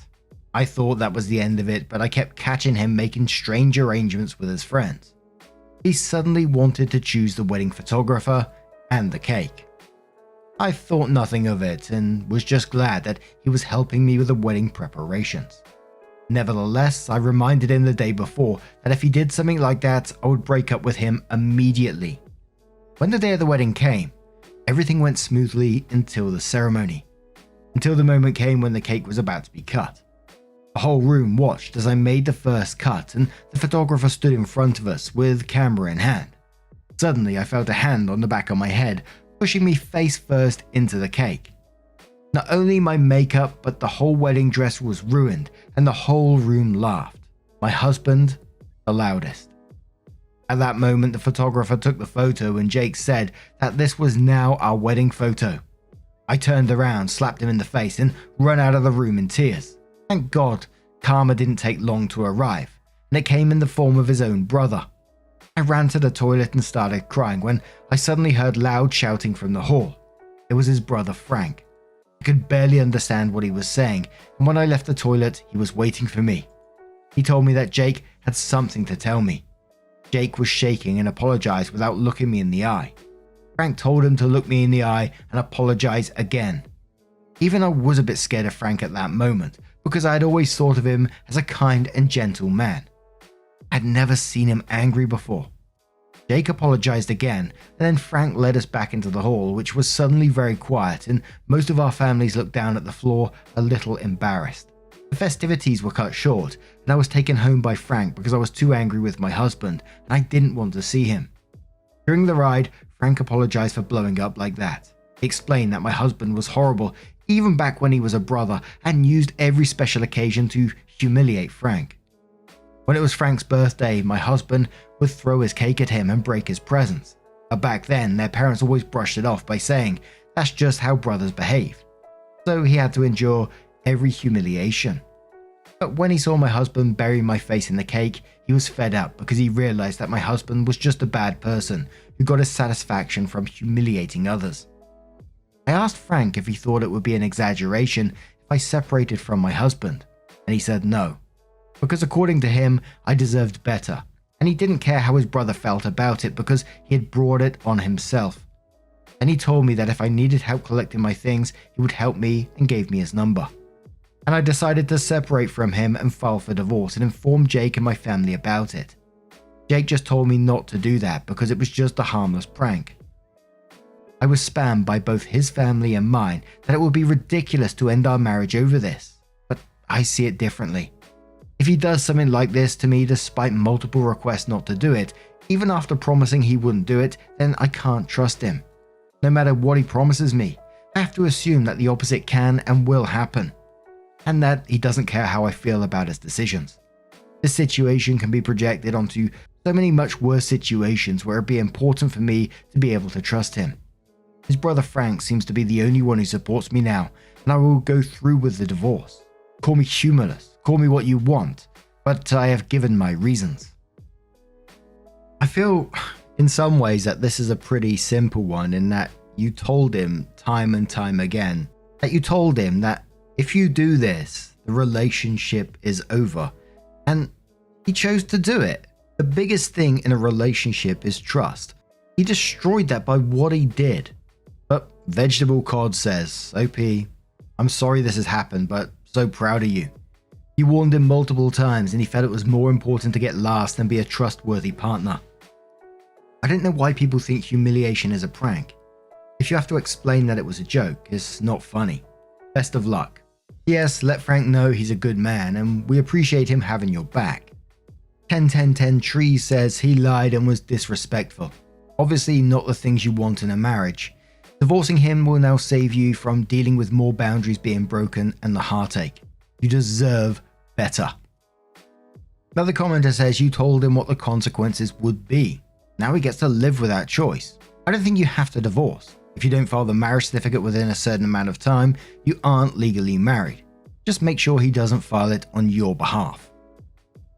Susie says, I'm in the UK and don't think we do the smash the cake in the face prank here. If we do, it's a new thing that's come over from the US. I'm certainly not aware of anyone I know going to such a wedding. It's beyond me why anyone thinks it's funny. I think it's very cruel, rude, and a waste of a lot of money when you factor in the cost of cake, clothing, hair, makeup, etc.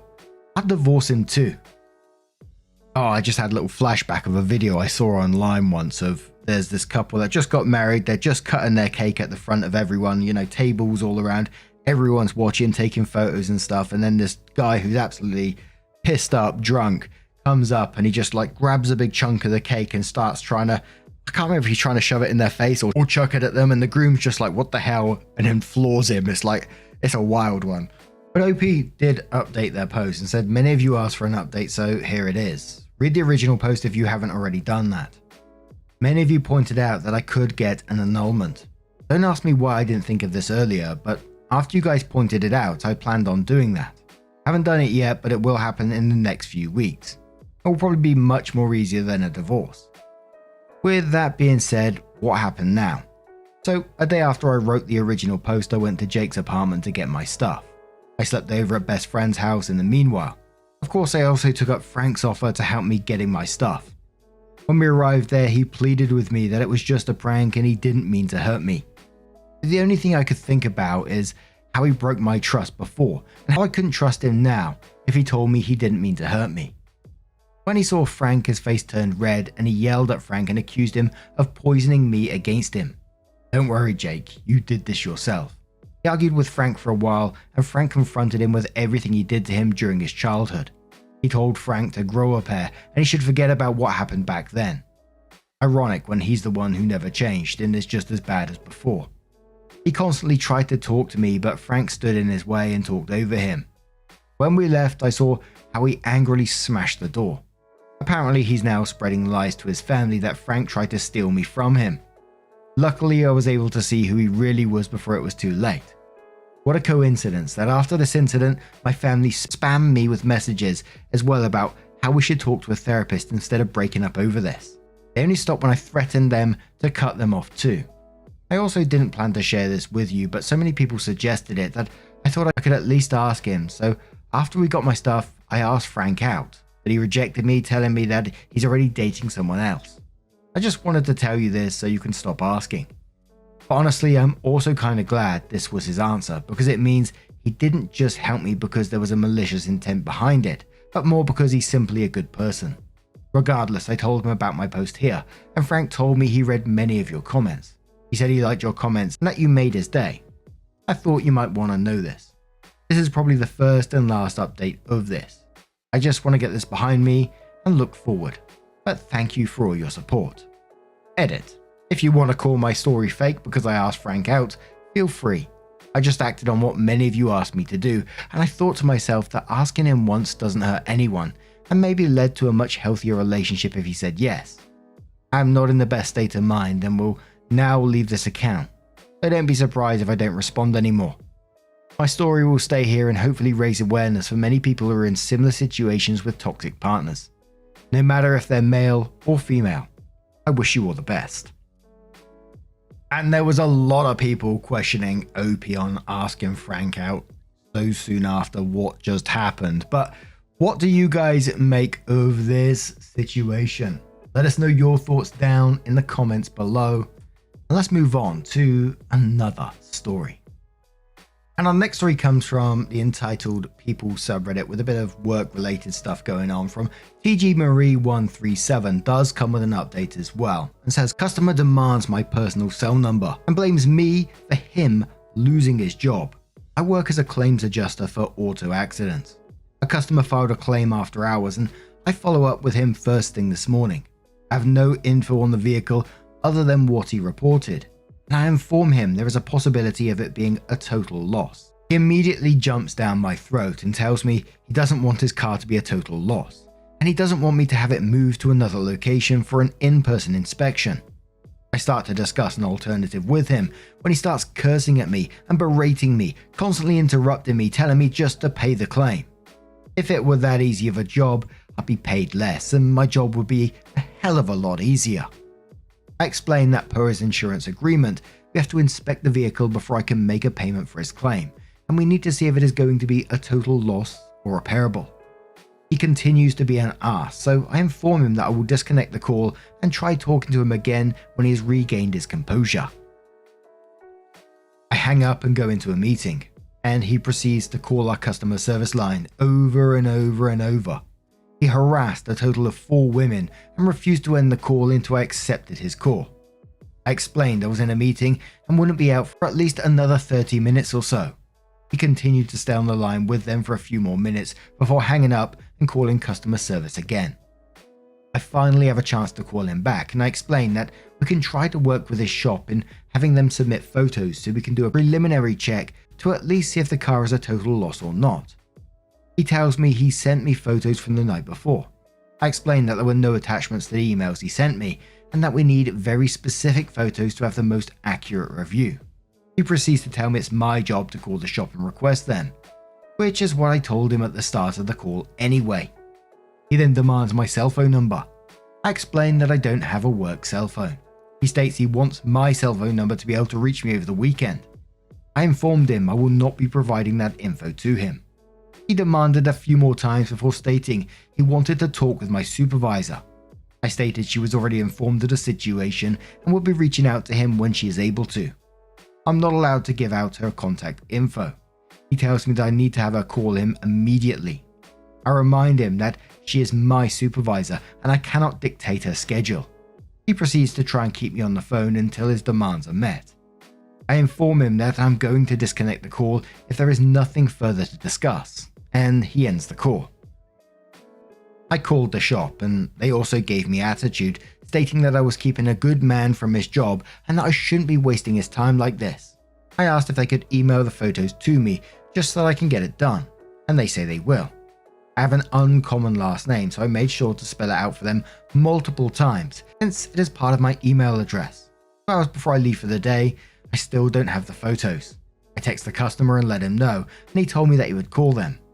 5 minutes before I'm supposed to leave, I call the shop again and don't get an answer or option to leave a message. I text the customer and let him know that photos aren't received yet, and we won't be able to move forward on his claim until Monday. He starts blaming me for working in a different time zone, stating it isn't fair that I work 3 hours ahead of him. I explain that I don't work 3 hours ahead of him, I'm just 1 hour ahead, and the shop had all day to send me the photos needed. He now states that since he doesn't have a rental, didn't purchase the coverage, he's going to be fired on Monday, and it's all my fault. I offer to set him up with a discounted rental, and he tells me he doesn't have a rental company in his area, but it's still my fault for him losing his job. Goodness gracious, I'm so sorry to hear that. You mean to tell me your employer is so heartless as to fire you for missing a workday unexpectedly when it's your first occurrence or infraction with them? You may want to contact your state Department of Labor then. He tells me I should just pay the claim, and I'm holding up his claim for no reason to make life difficult for him. I would wonder what he thinks happens to adjusters who don't follow due diligence on a claim and just pay it. We don't get cookies, that's for sure. In fact, we face termination with our employer, fines with the state the claim was handled in, and possible jail time. Oh yeah, and our employer can sue us for the money we pay to the customer without authorization. And if the customer knowingly cashes the check when they know their claim wasn't supposed to have been paid out, they get reported to the federal government for insurance fraud and sued by the insurance company for repayment of the claim. I guess I'll see what he has to say on Monday. My supervisor has been reading my notes and keeping up to date with the claim, and she is going to have a very fun conversation with him, especially when all the calls exhibiting his bad behavior were recorded.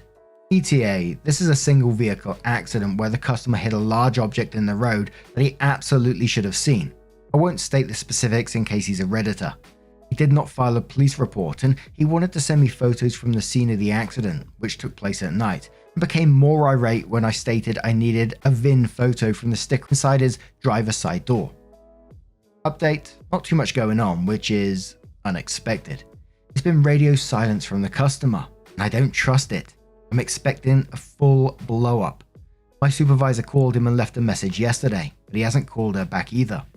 She informed me that I have her encouragement to put him on written only communication. I don't have to answer his calls anymore. She also stated that if he threatens me, which I'm not sure if he will or not, she will get our security team involved. I can press charges against him with his local police, as these are recorded calls. I called the shop today and spoke with the owner. I explained how the rep I spoke with on Friday acted very unprofessionally, and he informed me that the customer had apparently been calling her non-stop on Friday and harassing her as well, because she somehow thought it was a good idea to give him her cell phone number when he demanded it. The owner is an old friend of the customer. You all called it. But he provided this info very freely and stated that after this repair they aren't friends anymore, and he will blacklist him as the rep I spoke with is his niece. I got the photos, and there were several very thorough photos. It is pretty minor damage, and it is clear that he ran into something on the road. I can't give specifics, but it was a metal object that happened to be laying in the road that got wedged in the undercarriage. I had to pull really hard to get it unstuck, and the shop sent me a photo of the very warped item as well. Redditor Sleuths also called that he has a huge custom item that was not on the policy. It's a bed cover for his truck, but there was no damage to it. And even if there was, we wouldn't cover it if he didn't have endorsement for the custom equipment. I ran this SIU, Special Investigations Unit, and while they agreed that the customer was acting shady as hell, they didn't have enough info to start an investigation, and they stated that since it is a single car accident, we would still be obligated to cover his repairs even if he was lying. There are several states where we can deny a claim if the customer lies about how the accident happened, but sadly, this is not one of those states. I've texted the customer to let him know I got photos and that I was in contact with the shop, but he hasn't responded and it's radio silence. Either he's really embarrassed about his actions, as he rightly should be, or he's a ticking time bomb that's going to explode near the end of the week when I'm at my busiest, just to tell me in detail how I made him lose his job. We shall see. This will probably be the last update, but if anything else happens, I'll be sure to let you know. I truly appreciate the support and collective what the fuck from everyone, as it confirms I'm not just being crazy or sensitive. The one poster who told me that it's my job to handle this sort of thing, I've been trained for it. 1, I've never been trained for this level of crazy, and I challenge you to find anyone short of an orderly at a psych ward to be trained for it. And 2, it is my job to get cars fixed, not to deal with harassment and bad behavior. Let this be a reminder to everyone to be kind to others, especially the disembodied voices on your phone providing a service to you. And we do have another update to this, and I always think, like OP talking at the end there about, talking to someone on the phone, etc., etc. And no matter what, if you're frustrated on the phone, I always make it a point. So this is just coming from my point of view, because I've certainly faced frustration on the phone with certain places before. When you're getting passed from customer service to customer service, it can be extremely frustrating. I always make a huge point though of being upfront with people and saying, look, I'll start off just by telling you that I'm incredibly frustrated right now. I'm not frustrated at you, however, so please do not take this personally. I can remember myself saying that a lot when I was trying to help deal with my dad's illness and was calling around the hospital, getting passed from department to department, trying to get certain medications for him. And you spend hours in a day trying to get through to certain people. Incredibly frustrating.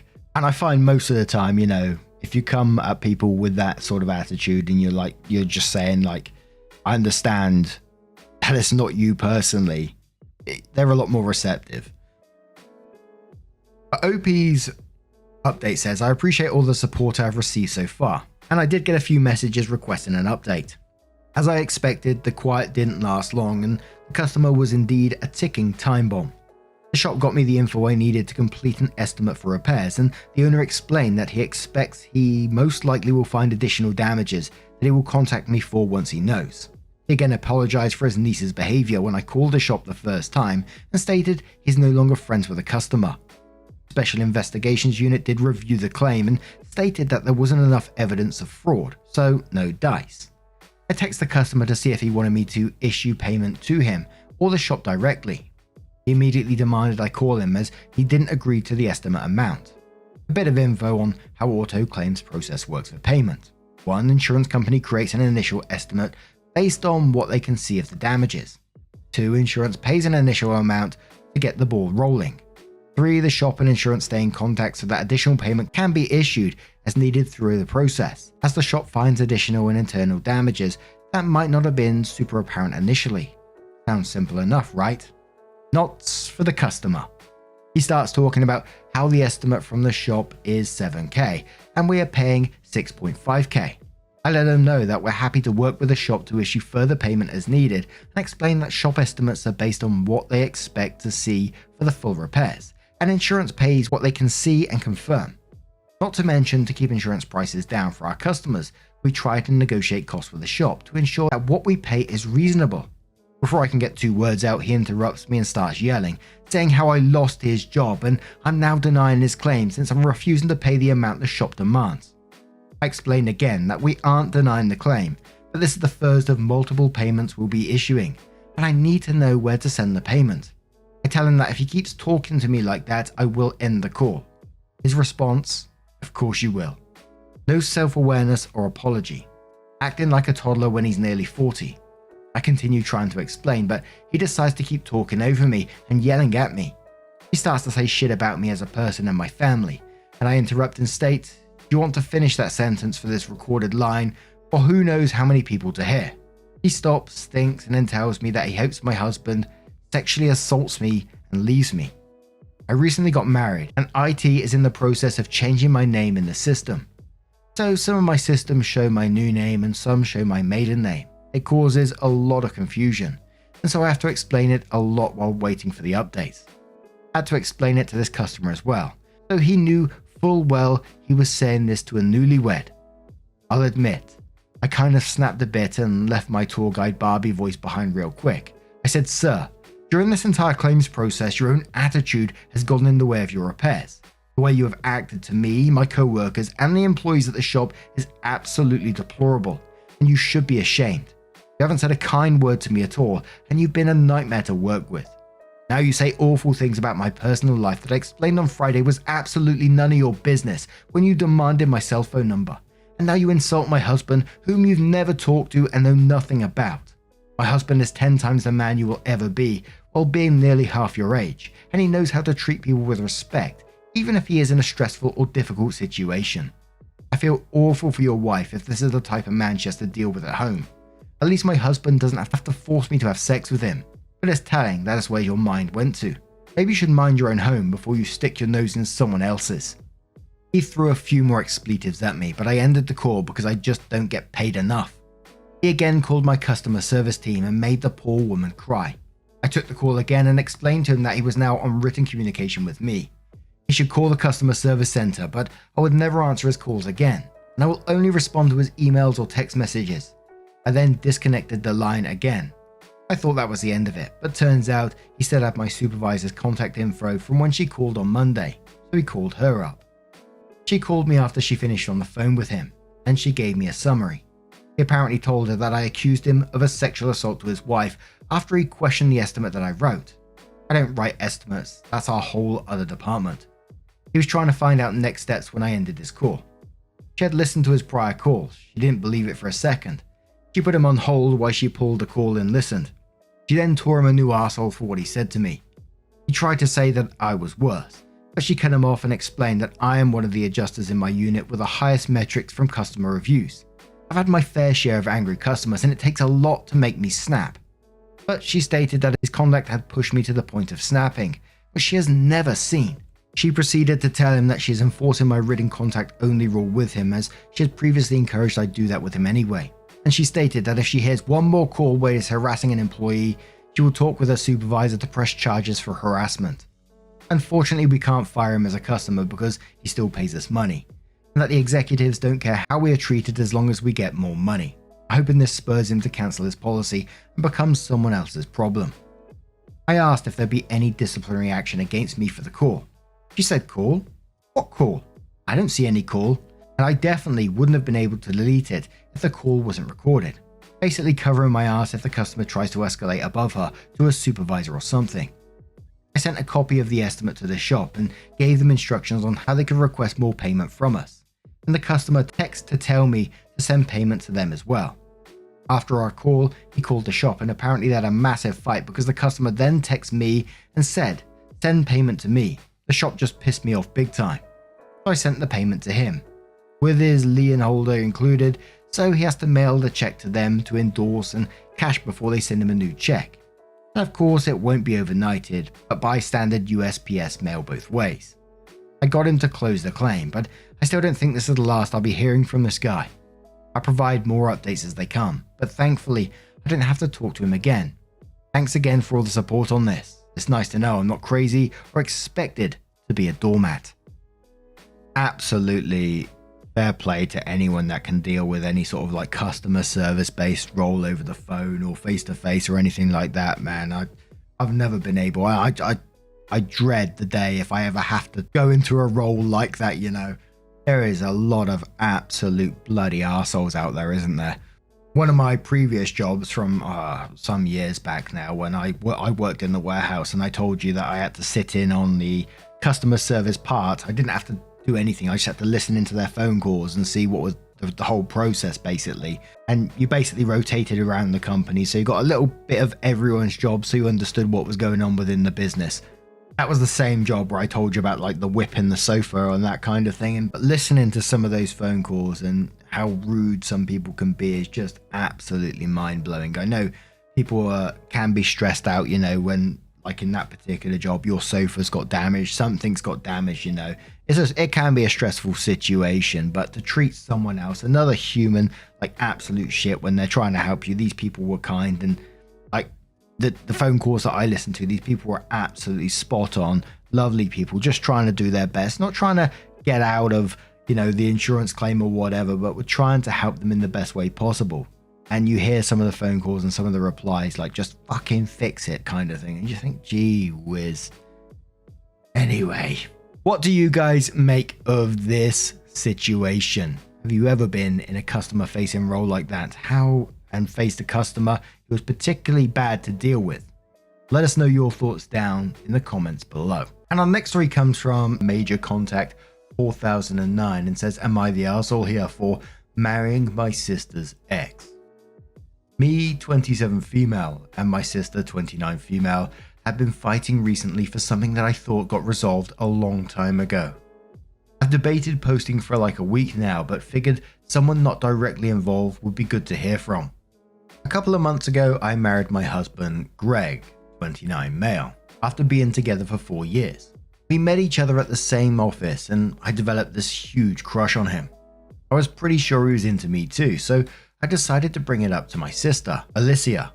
Alicia and Greg had dated in middle school when they were both 13ish, and because it had been so long and at such a young age, I didn't think there would be an issue, but I still wanted to check. I didn't want to accidentally start dating some long lost love of her life or something, so I thought I would clear the air by asking. She seemed a bit surprised because I don't think she was expecting to hear about her middle school ex-boyfriend randomly so many years later. But after we talked for a bit, she said she didn't really care. So I thought, cool, I have the go ahead. I thanked her and moved on with things, and a little while later, me and Greg got together. It never seemed to be an issue before recently. We hit all the milestones and she seemed to be happy for us. When he met my family again, they were a bit surprised, but things were fine. My sister was even one of my bridesmaids and seemed happy for me the entire time. Like, I haven't really thought of them dating in forever because it no longer seems relevant. I mean, she has a husband at this point, so it doesn't seem like a middle school boyfriend would be something to dwell on. We were with my family this Christmas, and things were going just as fine as they usually are, until my sister started handing out the presents she had gotten.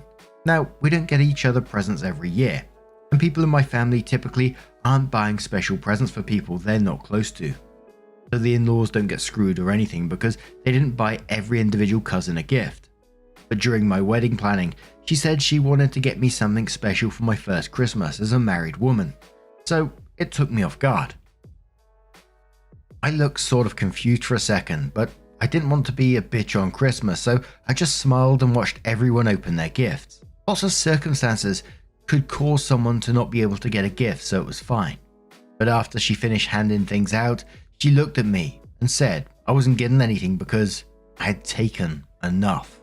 I asked her what she meant because, and she said I didn't have to be so weird to plot to take Greg from her. I'll admit I had a crush on him when I was 11, but I didn't plan my life around dating him one day. I grabbed her and pulled her into the other room and we started yelling at each other. I definitely said some nasty things because if she had an issue, why wouldn't she bring that up when I directly asked her? We both wound up leaving my parents' house early and her husband seemed super pissed. My mum texted that she was disappointed we fought in Christmas, which yeah, I get, but it's not like I did it intentionally. She's telling whatever family members will listen about how I stole her boyfriend and so they're mad at me. And I don't feel like I could be the arsehole, but I also can't tell. Greg's super pissed because she's been trying to message him about this and he doesn't get why this is such an issue. I've tried to speak with him a couple of times and I brought up how I asked her already for permission, but she says I took her off guard. So, am I the arsehole? Edit, I just finished talking to my mum. We'll update either tomorrow or the next day. I'm so pissed. So, there were some relevant comments as always that OP responds to. Mysterious Win says she started dating him at the age of 13, right? What age did they break up and why? OP says they dated for less than a year, so they were both probably around 14. And from what they both told me, they just sort of got bored of the relationship and stopped talking as much before Greg eventually broke things off. So it says, not the arsehole. Oh good god. Does Sis's husband know that Sis is mad about this? He had no way to know that Sis was angry. I would not want to be in her husband's shoes right now. OP says he was there during presents, so he has to be aware. Even though we definitely talked more away from everyone, she made it pretty clear why she was mad, why we were still sitting around. Someone asks OP about the sister's marriage and plans, and OP says she was 26 when she got married. I'd say her wedding was a bit bigger because her husband has a wealthy family. She seemed fine after the wedding and there was no drama then, at least that I know of. I hadn't thought about pregnancy. They had mentioned trying, but we haven't heard any big news since. Now, I found this one a bit of a strange one and it's got me thinking, is there something else going on at the same time? You know, we see strange behavior all the time within these stories, of course. And it also got me thinking about how her husband's feeling as well, seeing all this. Yeah, I'm just wondering what the hell else is going on, basically. A couple of comments. First one says, wait, Your sister is 29. She's accusing you of stealing someone she dated briefly at 13, despite the fact that she clearly moved on, married someone else, and given you the go-ahead. Not the arsehole. Your sister, however, needs therapy. Livid Half says you are definitely not the arsehole. Even asking her if it was okay to start dating Greg was kind of overcautious, but considerate, given they dated when they were children and she's married to someone else. I don't know what your relationship is normally like, but if this kind of outrageous scene is out of character, I would try to sit down and get to the bottom of what exactly she's upset about. Problems in her own marriage, perhaps. One more comment from two who says, not the arsehole. Tell her to get a grip of herself, because whatever is going on with her marriage, she's making a fucking fool of herself and will regret it in the future when she's burned your relationship and comes seeking support. I'm kinda guessing something is majorly up with her marriage. Either she cheated and is looking to pass the blame like she's not happy, and it would totally have been fine if she married Greg, but her husband wasn't the one, so it's not her fault. More likely he cheated or something, so she's pissed about that and looking outside the marriage and fixating on the one that got away. If there is nothing wrong with her marriage and she just started acting like this, she's straight crazy. So OP did update the post and says things are pretty tense right now in my family, but less people are mad at me now. A lot of you are correct about the marriage issues between my sister and her husband. The other night my mum invited me over to talk about what was happening. First, she apologized for telling me she was disappointed. Her and my dad were just upset that there was drama on Christmas. I apologized for picking the fight during the gift exchange because I know I definitely could have waited until later. Her and my sister have been talking a lot the past couple of days. I have yet to talk to her in person. Alicia told my mum that her husband Chris had told Alicia that I had been flirting with him and I had seduced him. I would never fucking do that. So this was a pretty big shock to hear. It had never been weird to me, so I'd always been cordial, but I am in no way attracted to him. She had told my mum a couple of months back that Chris was interested in another woman, but never said who. They had been going to couples counselling to help, and Alicia told mum it had been helping. We're not sure what caused her to snap at Christmas specifically, since beforehand she told my mum things were getting better. My mum had called her the night after we fought, and that's when my sister told her that I was the person Chris had been talking about. I just don't get why he'd pretend we'd been flirting or why she'd even believe it. I've always been open about Greg, and I can't even think of the last time I've spoken to Chris without someone else present. I guess he wanted to avoid responsibility or something, but he didn't have to make that my issue. But the stealing comment she made towards me was because I guess she saw it as once is a coincidence, two is a pattern, and thought I was some evil bitch who wanted every guy she had. When my mum called me over, she didn't think I was doing anything with Chris, but she still asked to make sure, which really hurt, to be honest. It's not like I can prove I'm not doing something, but she believes me at least.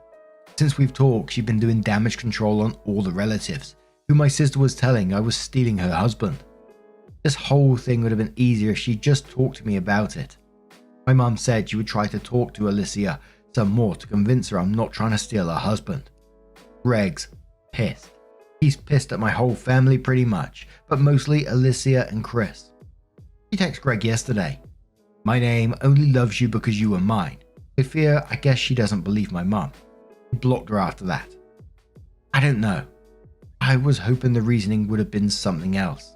I'm not sure what to do. I don't know if my relationship with her can come back from this, and I refuse to be anywhere near Chris. And the top comment on that last post pretty much said, it's possible your brother-in-law cheated and is using you as a smokescreen to hide it. It is unfortunate your sister chose this route, but that's on her. It is also possible she knows he cheated and who with, and is also using you as a smokescreen. Either way, none of this is on you. Your sister is an adult and is capable of communicating like an adult and not like she's 14 again. And many people saying that it sounds like the brother-in-law is already cheated and that he's manipulating the sister, and people are not excusing the sister either, saying, you know, this is her choice as well. Other people saying they'd cut off that family completely. But what do you guys make of this situation? How would you deal with it if it was you? Let us know your thoughts down in the comments below. And let's move on to another story. And our next story comes from the Am I the Arsehole Here subreddit from Major Artist 340. It does come with an update as well that says, Am I the Arsehole Here for not offering to pay my husband and his kids, leading him to spend all of his savings? For a while now, my husband, John, has been getting more and more angry over little things and generally moody and distant. I'd finally had enough and approached him about separation. This conversation led to a big blowout and him revealing the state of his finances. My husband and I have always kept our finances separate. Also, although we call each other husband and wife and had a wedding, we are not actually legally married. This was primarily for inheritance purposes because we each have older children from previous relationships. Anyway, John revealed that he had basically no savings left, and all the money he had saved for retirement and for his kids' schooling was gone. Furthermore, he said it was all my fault since he used all his savings up to try and keep up with my lifestyle. There was never anything crazy in terms of bills or anything like that, and we always split it all equally. The house we live in I own outright as well, so there wasn't a mortgage payment. However, I've always liked to travel a lot on fairly extravagant vacations. I would invite John or John and his children to join on trips, but never made them feel like they had to come. That said, he was expected to pay for himself and for his kids, except for recently he accepted every invitation. I would also give my kids things he considered extravagant, but I considered normal, so he felt like he had to give similar things to his own kids. John said with all the spending to keep up, his savings dwindled very fast. I expressed that I couldn't understand how or why he would spend all he had when he knew he couldn't afford it. He said it was like keeping up with the Joneses, only worse, because it was at home, so he couldn't block it out. John thinks since I knew his job, I should have had a basic understanding of his finances, and realizes this wasn't a lifestyle he could maintain. That the kind of thing would have been to offer to pay for the trip and other things instead of dangle them in front of his and his kids' faces. Looking back, I probably could have realized that this spending didn't make sense for his salary, but I wasn't thinking about it. I don't think it was my responsibility to keep his finances in mind here. We'd agreed from the beginning to keep our finances separate, so to me, that means paying for things separately. Edit. We do not live in a state with common law marriage. So, some relevant comments on this one. Someone says, why not get married? You know you can make children beneficiaries in wills, right? Opie says, here spouses are included in inheritance, even if they're omitted from wills, and I plan on leaving everything to my kids. Question on ages, and Opie says, I'm 44, he's 53. We don't have any children together. Someone says, so you didn't discuss trips you could afford together. Opie says, we did discuss the trips and I asked for input about where to stay and what we do, but he never gave any or had any suggestions. I always assumed he just didn't like planning things. I would have likely still gone on the trips if he didn't want to. Someone says, so if he said no, would you just go on the trip on your own? Opie says, I would have likely still gone on the trip. That said, I would have been open to less expensive trips had he brought it up. Except for the past 2 trips he never declined. I didn't go alone though. I went on one with some friends and the other with my daughter. And then there was a couple of exchanges between people, so someone said everyone sucks here. John should have ended your marriage way earlier. He can't keep with your lifestyle and it would be horrible and very unfair to subject his children in a life where half of the family goes on fancy vacations regularly and the others stay home. He should have been honest way earlier before his savings drained and ended the marriage. You should have had more awareness of your partner's struggles. How do you share a life with someone and don't realize these things? Opie says he paid for things without any hint that he was struggling. I assumed his attitude change was when things started to get really bad, and I did ask what was wrong. But he would just say things were fine or that he was upset about some little thing, like the dishes not being put away. The commenter says, before you were together, how often were you taking trips with your kids? Opie says, I've always done about the same amount of trips every year, usually 2 with my kids. His kids mostly live with their mom and mine will still split time between me and their dad pretty equally. My eldest is in college now though. Someone says I have a burning question. Did you ever ask him why he was acting that way before you decided it was time for separation? Because from the outside, you come off as the female stereotype that men don't have emotions, so there's no need to check. Opie says I did. He would always say it was fine, or I would ask what's wrong, and he would get mad about the dishes not being put away, or some other little thing. Commenter says, if you enjoy having him with you, maybe you could pay for him to go. Opie says if things were better I might consider it, but at this point, I'm really not enjoying being around him anymore. I'm going to use this break to take some time to reevaluate things. Someone says, it sounds like you don't love him at all. Why were you with him? Were you really together or just roommates with benefits? Why wouldn't you leave him anything in the will? How would you split daily life? Opie says, with how things are now, it's hard to talk in present tense. I loved him. For me, it just feels like it would be wrong for my money and assets to go to anyone other than my kids given. For him, well, I don't really need any inheritance, so it just makes the most sense for it to have gone to his children. For restaurants, we've just always taken turns paying. So, around 18 days after the original post, OP does come in with her update and says, after reading all the comments on my first post, I realized I needed more time to think about things. I also thought with the situation how it would be best that we spend the holidays apart to avoid controversy.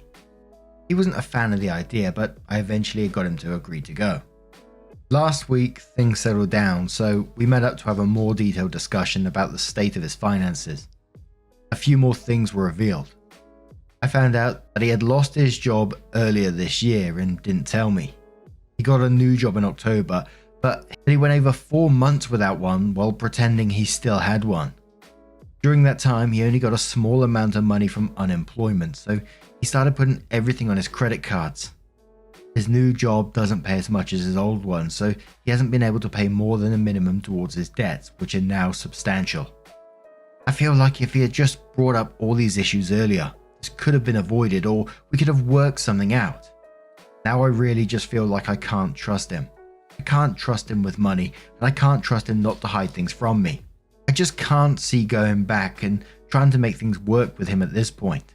Since he doesn't have a place to take all their things, I've agreed to store their stuff in my garage until he gets more settled. Which means I won't be able to make as clean of a break as I would like right now. But for the most part, it's over. Oh, dearie me. Lying that you lost your job and then going into credit card debt as well. My word. But if I'm being completely blunt and honest, and as always, I'm probably completely wrong, or there's some logic behind this that I'm just not quite getting at the moment. I didn't quite understand much of the relationship anyway. The way that it was talking, it didn't feel like they were actually together, and that may be just from the lack of communication from his side of things. Just trying to keep up and spending all his money, etc., etc. But whilst I was reading it, it just felt like there was like this total disconnect anyway. And that's not from just like the separate finances. I totally get that. And I know many people who do keep their finances separate. But I don't know. What do you guys make of this one? I'll be very, very interested to know. Let us know your thoughts down in the comments below as always. And our next story comes from She's Chaotic Good 6599 and says, would I be the asshole here if I stepped down from being maid of honor to my brother's wedding after my future sister-in-law implied I will ruin it because I'm not as pretty as I was in my 20s? Look, my brother, male 38, Aaron, is super smart book-wise, but can be a fool when it comes to affairs of the heart. I'm not mad at him about this, and I don't want to hurt him, but Heather, female 27, is a Sith Lord of a woman. Powerful, manipulative, and ugly underneath their masks. It sucks more because I introduced them. Heather and I, female 32, met playing Dungeons and Dragons, and we stayed in touch after that group disbanded. She met Aaron at my birthday party, and they dated in secret for a year before telling me and our mutual friends. They got engaged at my next birthday party, and he asked me to be his best woman, a female best man, because he and I have always been incredibly close, and Heather frowned at him and said that was ridiculous, and I obviously should be her maid of honor, since we're friends and a female, and women go on the bride's side. The moment became awkward, and I told them I'm happy to stand for them on either side, because at the end of the day, it's about them as a couple, not the individuals. Whatever they wanted worked. I'm an idiot. I can list in great detail all the disturbances in the force that should have told me she was far more trouble than she was worth, even if she was encrusted in diamonds, but my brother had been deliriously happy, and I rolled a 1 on insight, I guess. The short list of problems was that Heather assumed the maid of honor is also the wedding planner, point of contact of the bride, free makeup artist, and pays for the bridesmaids' dresses and the bachelorette party. I compromised by committing to doing the makeup for free. I did modeling in my 20s and know how to make do, helped plan the wedding with her and my brother, but could not financially pay for the dresses she wanted. I would pay for mine, but not the others. And the party, so I offered to do one, and she picked the dresses, the more expensive, and I paid it without complaint. She had all the bridesmaids except for me pay for the whole bachelorette trip, even those who couldn't come, but blasted me in the group chat about it like apologizing for the cost of the trip, since OP's not financially contributing, which led to the girls asking me how and why I ended up not paying anything. Things like that kept happening. I'm going to pause here and say my brother is a senior staff engineer at a huge tech company and teaches programming at a huge school, so he makes plenty of money. When I asked my brother why he wasn't helping pay for stuff at the wedding, he looked incredibly puzzled and asked what I meant. I immediately shut up, realizing I stepped in it, and he said Heather insisted she pay for her half of the wedding and they joint pay the joint parts, cake, venue, etc. To say to her haters she's not marrying him for his money. I know I'm the arsehole for stepping in that one, I admit. There's more, but I don't want this to be a novel, so I will just jump to the part I might be a moral arsehole for. I hosted the bridesmaids and Heather at a planning party she wanted, and we sat working on odds and ends and drinking lots of wine. When one of the girls, Amber, female 20, asked if she can change her hair color.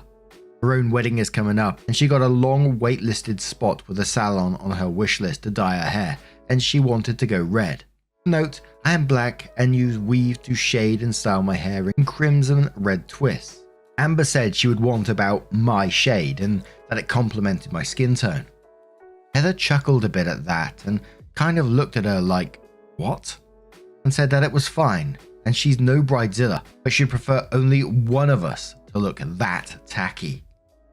I felt hurt as Heather knew me before I went red years ago, and back then told me how great I looked and that I glowed, and now I'm tacky?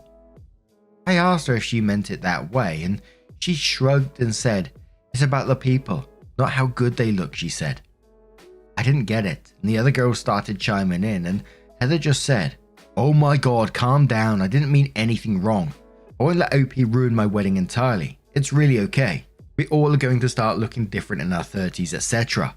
I was the oldest of all the girls there, and I kind of chuckled it away and said Heather was the one who gives me compliments on how much I still look young, and like I did when I did fashion modeling. Nothing big, just commercials and small local runways, as it was once my dream to be like on Victoria's Secret or whatever, lol. And she snorted something like, you can't do runway now and you know it. Okay, at this point I flat out asked her if she had something to say to me, and she said that since I'd been so sensitive about her asking me to do things, being a wedding planner, paying for the party, etc. For her wedding, she didn't want to bring it up, but she wanted me to change my look back to when you were so pretty like when we met. That meant going back to my natural light brown hair, losing weight, I'm 5'7" and 120 pounds, and wearing shapewear to fit in a smaller dress. Then she said, look at these lovely ladies, right? It would mean a lot to me if you could all shine up there. I said that was hurtful, and I liked how I looked now. I had lots of body issues, trying for that dream in my 20s and skipped meals, drank too much and worse, and hated my body. Now, I do have curves, and I love them. I offered to wear a wig for the wedding if my hair color was an issue, and she just got quiet and changed the subject. To keep from everyone watching me get upset, I just shook the wine bottle and laughed something about it getting empty, and saying I was going to the kitchen to get a fresh bottle. Heather was there after a couple of minutes and started saying, hey, you know I love you no matter how good you look, babe. And I just shot, but I looked tacky. And she shrugged and said that's why she didn't want to ask me. She knew I wouldn't focus on anything other than perceived slights. I handed her the new wine bottle to bring in and I stepped outside to calm down. It's still on my mind.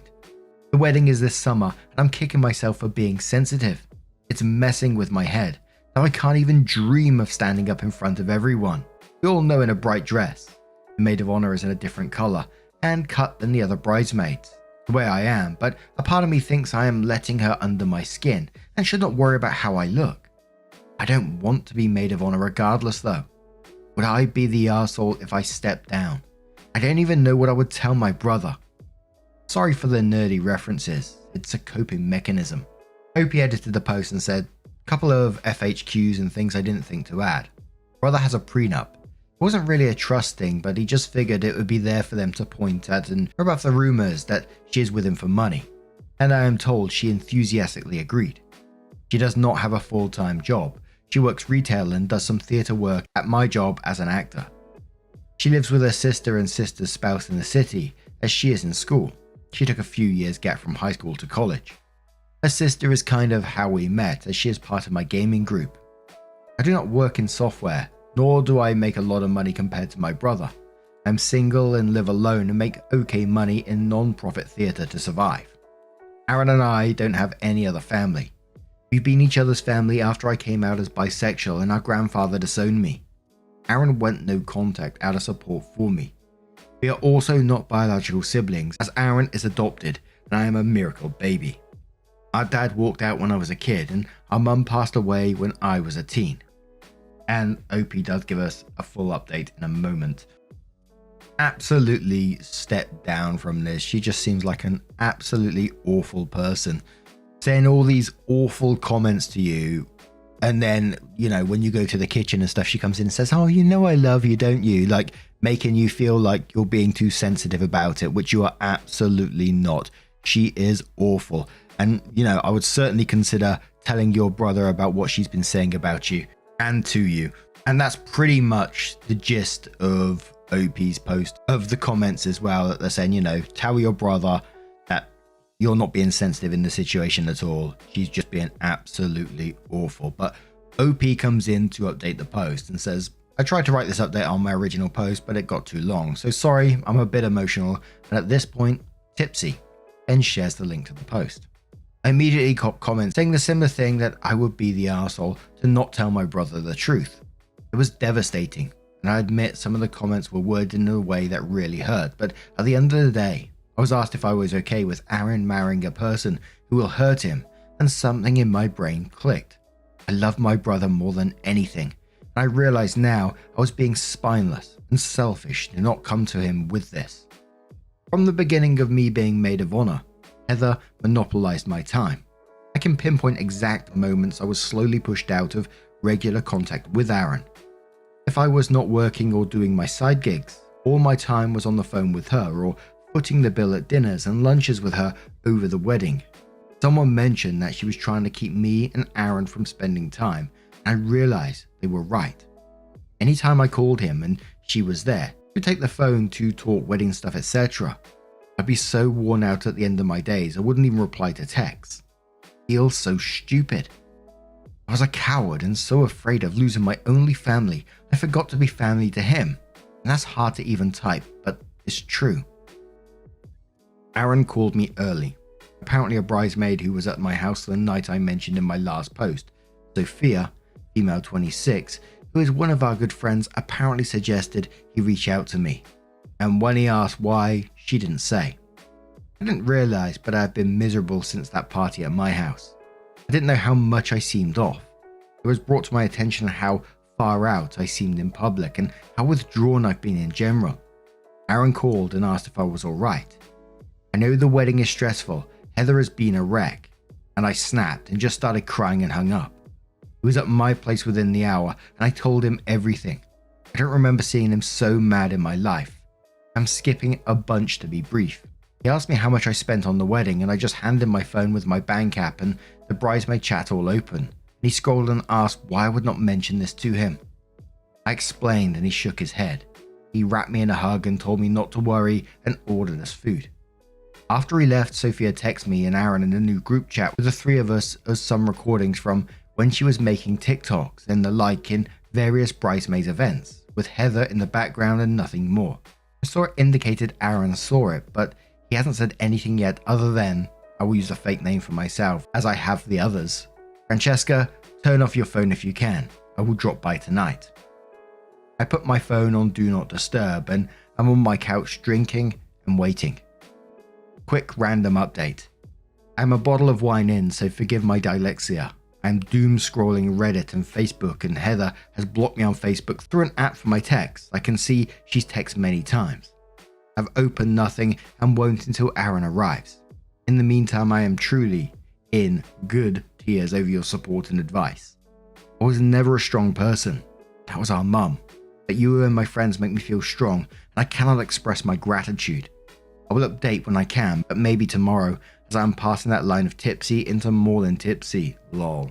But seriously, thank you all so much. Another little update that says, my Venmo popped up and Heather's sister Haley just sent me money. No description on it, just a bride emoji. Also, Aaron says he's on his way. As I'm on Facebook, I'm seeing more of the girls in the bridal party in different chats having issues with Heather. I am more of an Insta and Twitter gal, so never even saw it. I'm messaging them back now. Editing and to say, I'm trying to post the update but having issues. May have to make it 2 separate posts. OP's next post was called Background Info and said sorry for the long updates, shared a link again and says, Stardate the next morning.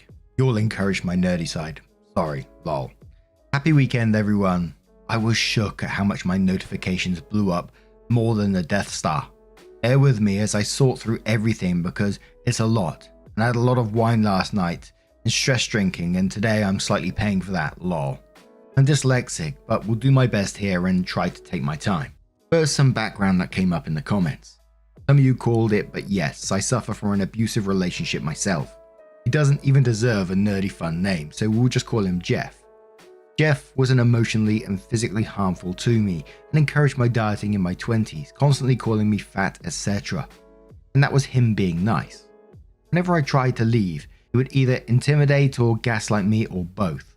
The short of it is, Aaron finally figured out what was happening as I'd gone so low contact with him, and let's just say you wouldn't like Aaron when he's angry. Jeff is so far in my rear view, one would think he's a mirage. Also, I finally watched all the recordings Sophia sent Aaron and I. They were just snippets that she never posted due to lighting, noise or something being said that she didn't want on the internet, but with Heather somewhere in it or heard in the background. Not all of it was her hurling insults at me, as some are from outings I could not attend, and she put down others. I mentioned before Sophia is close to both Aaron and I, and we have sibling-like love for one another, and also that Sophia is gay. One video is just Sophia holding her phone down as Heather explains why Sophia's girlfriend can't be in the wedding. You guessed it, Heather checked the homophobe box. She just hit big at bingo. I am so embarrassed I ever thought she was my friend. Many other videos were Heather's put downs to me. Sophia even managed to get the tacky convo from the point after Heather called me tacky the first time on.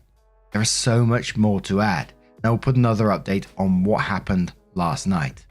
So that update says, on to what happened. By the time Aaron got back to my place, I was less tipsy and more wine drunk. He looked at me and said I needed to lay off the celestial absinthe. D&D joke. He looked exhausted. I apologized as I felt I had imploded his life, and he snapped at me something like, "Don't you dare apologize for telling me the truth ever," and went on about how hurt he was I never told him about any of it. I apologized, and he reminded me of Jeff and how bad things could have gone if he hadn't figured out what Jeff was doing to me. I suffered in silence, and things could have been escalated, and he could have lost me. I am all he has, and he would never have forgiven me or himself. I told him he was right, and from now on, no lies and no secrets between us. He made me pinky swear, like we did when we were kids. He then told me what happened. He got to his house and listened to every single one of the recordings. He sent himself items and screenshots from my phone, including all the payments he could find of what I spent and calculated it. He wrote me a check and the total is staggering. I don't know if everyone is like this, but sometimes it is hard to keep a running tally on a specific expense over time. if you just spend a little here and a little there over a year. Let's just say the check will replenish my lost savings and then some. He then called Heather over the guise of wanting to have dinner with her. When she arrived, he was sitting in his living room and acting casual. He was recording the whole conversation on his computer nearby, where he teaches tech, so the audio was perfect when he played it back to me, except for when Heather was moving about his house, doing things here and there in other rooms as she talked to him, but he stayed on the couch by the desk. He was casual and asked about the wedding planning. She lamented how much there was to do, but how excited she was. He asked about me. How is Francesca doing? I haven't been able to catch up with her. And Heather said something about how she is trying to coach me on being a maid of honor, but that it's fine, and she just wants him to be happy and have his adoptive sister in the wedding. Aaron and I never use the word adoptive. He is simply my brother, adopted or not. I never knew she used that term when I wasn't around. I can't quite pin it down as to why. There's nothing wrong with him being adopted or anything, but it just didn't sit well with me. He kept it chill, asking her questions he already knew the answers to, and she clearly would lie to him. He brought up the money and maybe he should contribute since he does make more and he doesn't mind. That's when the big lies happened. She claims to have worked many shifts and saving a lot of money and the like to pay for her half. And she blamed me on the super expensive bridesmaids dresses, claiming I made a big deal about not looking my best in the much more affordable dresses she had wanted, etc. But made it out like she compromised by yielding to what I wanted, even though it was more expensive. I'm making this really short, but she made me out to be this diva, how I must talk him into buying me expensive things. And that the bachelorette was going to be her biggest expense because I'm a city girl and would not stand for a small dinner, which is what Heather wanted. Absolute Wookiee poo-poo, but whatever. Aaron toyed around a little longer before saying, "Hey, you should come listen to this." I started playing some of the videos. You can hear Heather saying things like, "Who is that? That sounds like me, but that's not me." But he kept playing them until she just goes, "What is this about?" He said he knew the truth and is giving her the chance to tell him the truth. She pretended she didn't know what he meant, and Aaron just said, "Allow me to be very clear. I know you've been lying to me, so tell me the truth." She started crying and asked him why he's doing this to her, and asked what she did to deserve this, and he got angry. He stated lying wasn't even the worst, but how he treated me, his sister, and Heather's supposed friend.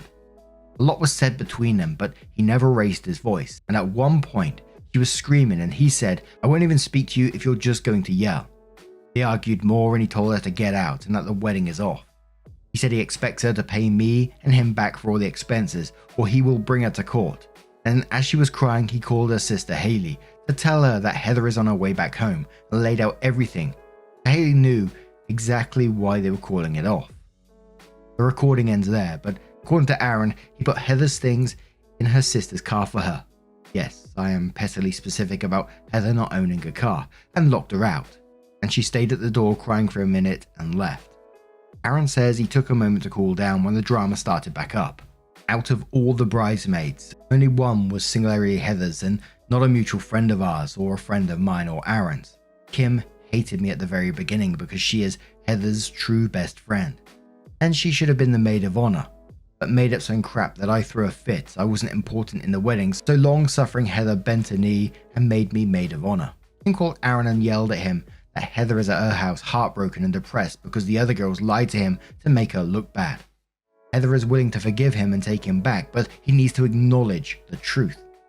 She said Heather would only get mean to defend herself from us ganging up on her, and that Kim witnessed it firsthand. She told him I was the worst one and would make snide remarks to Heather about taking my brother away from me and how now I was alone and had no one. She implied something else that I won't repeat here because it's disgusting. But Luke and Space Mum, if you know, you know. Then she dropped that Heather is also pregnant and the stress cannot be good for her or the baby. Aaron said that he was almost considering talking to Heather and seeing things from her perspective because he was dumb and he did think he had loved her. But it was the last parts that snapped him out of it. He said if Heather perceived she was being attacked, he almost felt bad. He also knew me well enough to know that I am far too non-confrontational. Then wham, baby. He told Kim that it's not possible, as Heather's rule was no intercourse until marriage, and he respected that, but now Kim and Heather are claiming that he was drunk one night and he and Heather did the deed and must not remember, as he was practically passed out for most of it. Which I won't begin to even touch that here, but I've never felt more angry in my life. Aaron doubts this, as he has never been so drunk. He would forget things, and on top of that, why would she keep it a secret from him after the fact? More to it, but those are the cliff notes. It was late and Sophia couldn't come over, so we FaceTimed her to thank her. She and her girlfriend were eager to hear what happened, and Aaron told the whole thing over again, and Sophia's girlfriend, Letty, told Aaron to immediately demand a medical confirmation of pregnancy and a paternity test as well, as Heather pinned down the when and where. She reminded Aaron that he has cameras all over his home and in the main room, so this can easily be disproven. But to also tread carefully, because she can see a mile away that if Aaron refuses to be conned by that Medusa-ass homeworlder wannabe, she will try to spin it, making him an aggressor. She is pre-law and her dad's an attorney, so Aaron will call him today, and will speak to Heather only through his attorney going forward. We also opened some of Heather's texts to me together and screenshot each one, but I was sleepy because of the wine and fell asleep. When I woke up, Aaron was on my tablet still reading and screenshotting, and he seemed oddly chipper. I asked what's up, and he informed me that Heather's sister Haley reached out and she'll be going to the doctor with Heather to see if Heather is really pregnant. Haley is doubtful, as she never mentioned it, nor has Haley noticed any signs. It seems Haley is on his side and over her shit.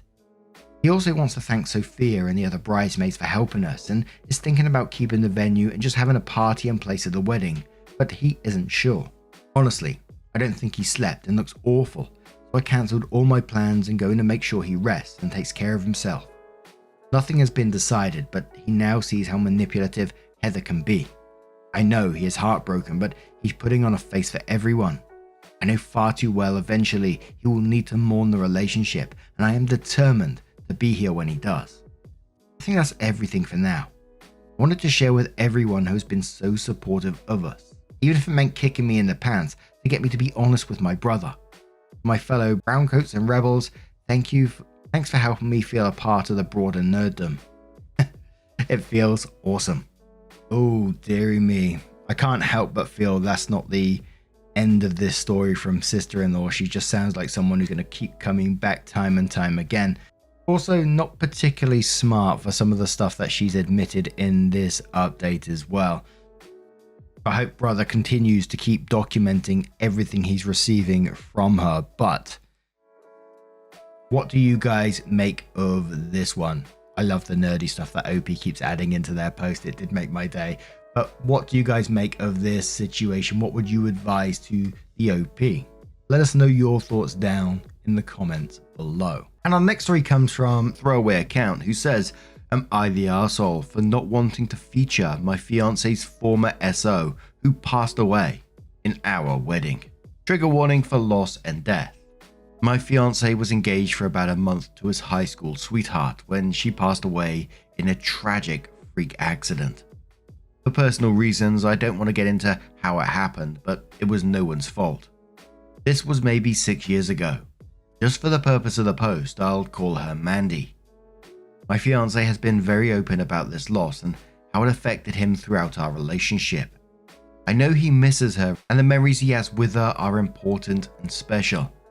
I don't want to take away anything or demean the relationship, and I've always been there for him on hard days and supported him when he needed it. We got engaged last year. The date is to be determined, still for obvious reasons. It was very emotional for both of us, and we've been really happy.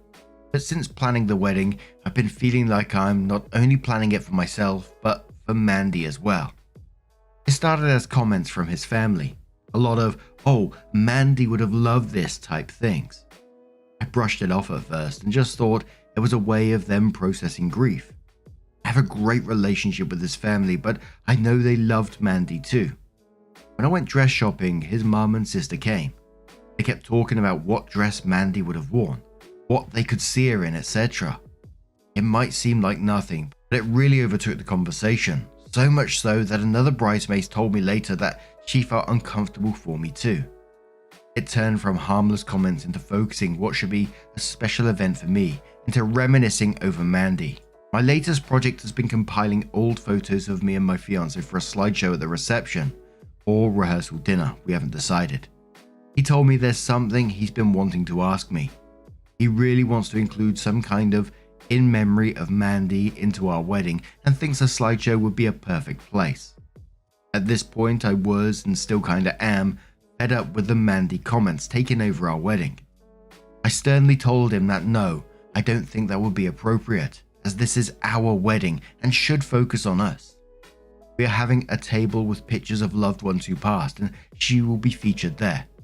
He told me that he doesn't think that's enough to honor her memory. He wants to incorporate her in a bigger way, as she never got her dream wedding. He also thinks it would be a sweet surprise for Mandy's parents, who are invited since he's still really close to them. I did lose my cool, I will admit. I told him honestly how I felt about the Mandy situation taking over our wedding and how I'm uncomfortable with it. I also asked him if he could ask his family to limit the Mandy comments at our wedding, since now I'm afraid the whole wedding will be focused on her. I told him that I need time away to think and have been staying at my parents' house, but we've still been talking. Am I the arsehole? Am I overreacting? Now, I think I understand grief pretty well. As I said, I've been through quite a bit of it over the last few years. I understand everyone grieves in different ways, and I think that's okay as long as you're doing it in a healthy way. But from what I'm reading here, it's not healthy at all. It doesn't sound like the family, any of the family, has processed it. It sounded like something was already there to show respect to Mandy and other loved ones that have passed. And it's the same thing that my niece done at her wedding, is that at a table for loved ones that had passed, that was near the entrance door to the room and had some candles on it and things like that. And it was a beautiful thing to include. But they clearly haven't processed it, because anyone I would like to think is thinking straight would see this as massively inappropriate. But Saluntis87 says, not the arsehole. Your fiance and his family seem to have forgotten that he is supposed to be marrying you, not Mandy. I understand that everyone grieves on their own terms, but to actually make his dead fiance a focus of your wedding is crossing the line. He's refusing to move on, and hijacking the wedding on Mandy's behalf is only going to cause more problems. I would suggest putting the kibosh on the wedding temporarily. At the very least, he clearly needs some kind of therapy, or else he may as well not even bother with a wedding. If he's not going to move on, then you may need to move out. Make America Swole Again says, it's honestly insulting on how wrapped up they are about this girl. I understand grieving, but it's been 6 years and you are not Mandy. Your fiance has no business flaunting his dead fiance in front of you on your freaking wedding day. He's basically admitting that he is not over her. Not the arsehole, and you need to deeply consider spending the rest of your life with someone who you wouldn't even be acquainted with if his first choice didn't pass away. Fingerheart89 says, not the arsehole at all. Listen, I also lost my partner at 25. Very traumatic experience. We were engaged, and then in a minute, everything changed. Years passed and I met someone new and we are engaged. The family of my late partner is indeed invited. We are close. My fiance knows everything about my late partner. He asks about him and honestly puts an effort to let me know he's there for me. And I also make an effort to keep his memory alive, because it hurts me he died when he was only 24. With that said, I understand my fiance has priority here, and I wouldn't want to make him uncomfortable at all, especially after him being incredibly understanding. Our wedding day will be about us. Having something like In Memory of M would be a bit weird, because I'm not getting married in his memory. I don't know if your partner has been to therapy or not, but that would be my recommendation. I know this helped me immensely to put a place in my heart for love and grief. And a final comment from the Moo Cat, who says, not the arsehole. Your boundaries are perfectly reasonable, and you even have space for it at the place for loved ones that have passed away. What he and his family are doing is frankly a bit creepy. He's marrying you. This isn't Mandy's would have been wedding. I would say that you should talk with your fiance and maybe even go to couples counseling and or try to get him with a grief therapist. His deceased significant other really shouldn't be the focus of your wedding. It should be a happy time to celebrate your union. Hope he came back into the post and says, update. Thank you to everyone for the kind words. I've had a lot to digest over the past few days. I did try to post a separate update, but was told to just add it under my original. I'll try to put a condensed version under here. The wedding is postponed indefinitely. We are still together and working through things. He was defensive about the situation at first, but eventually came around. We both agreed that couples therapy is needed and are in the process of starting that.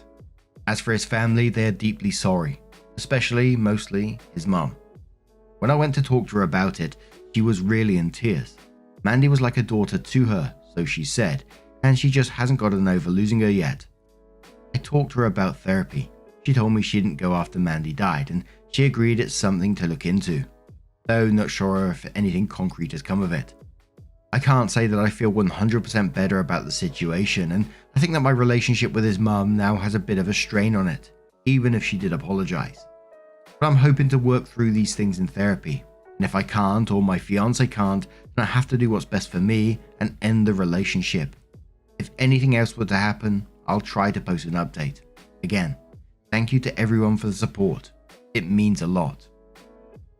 And I'm afraid that was OP's last post on the matter, so it did end up being sort of a bit inconclusive. We did know that, eventually it's either therapy and they try to work through it, or they end the relationship. So whilst it is a bit inconclusive, I'm glad that OP did postpone the wedding and did take time to say, this isn't right, and talk to the relevant people about it, and has a plan if things don't work out. It's really sad how grief can do a number. Like, I'm not making excuses or anything like here, but grief can absolutely knock you for a six.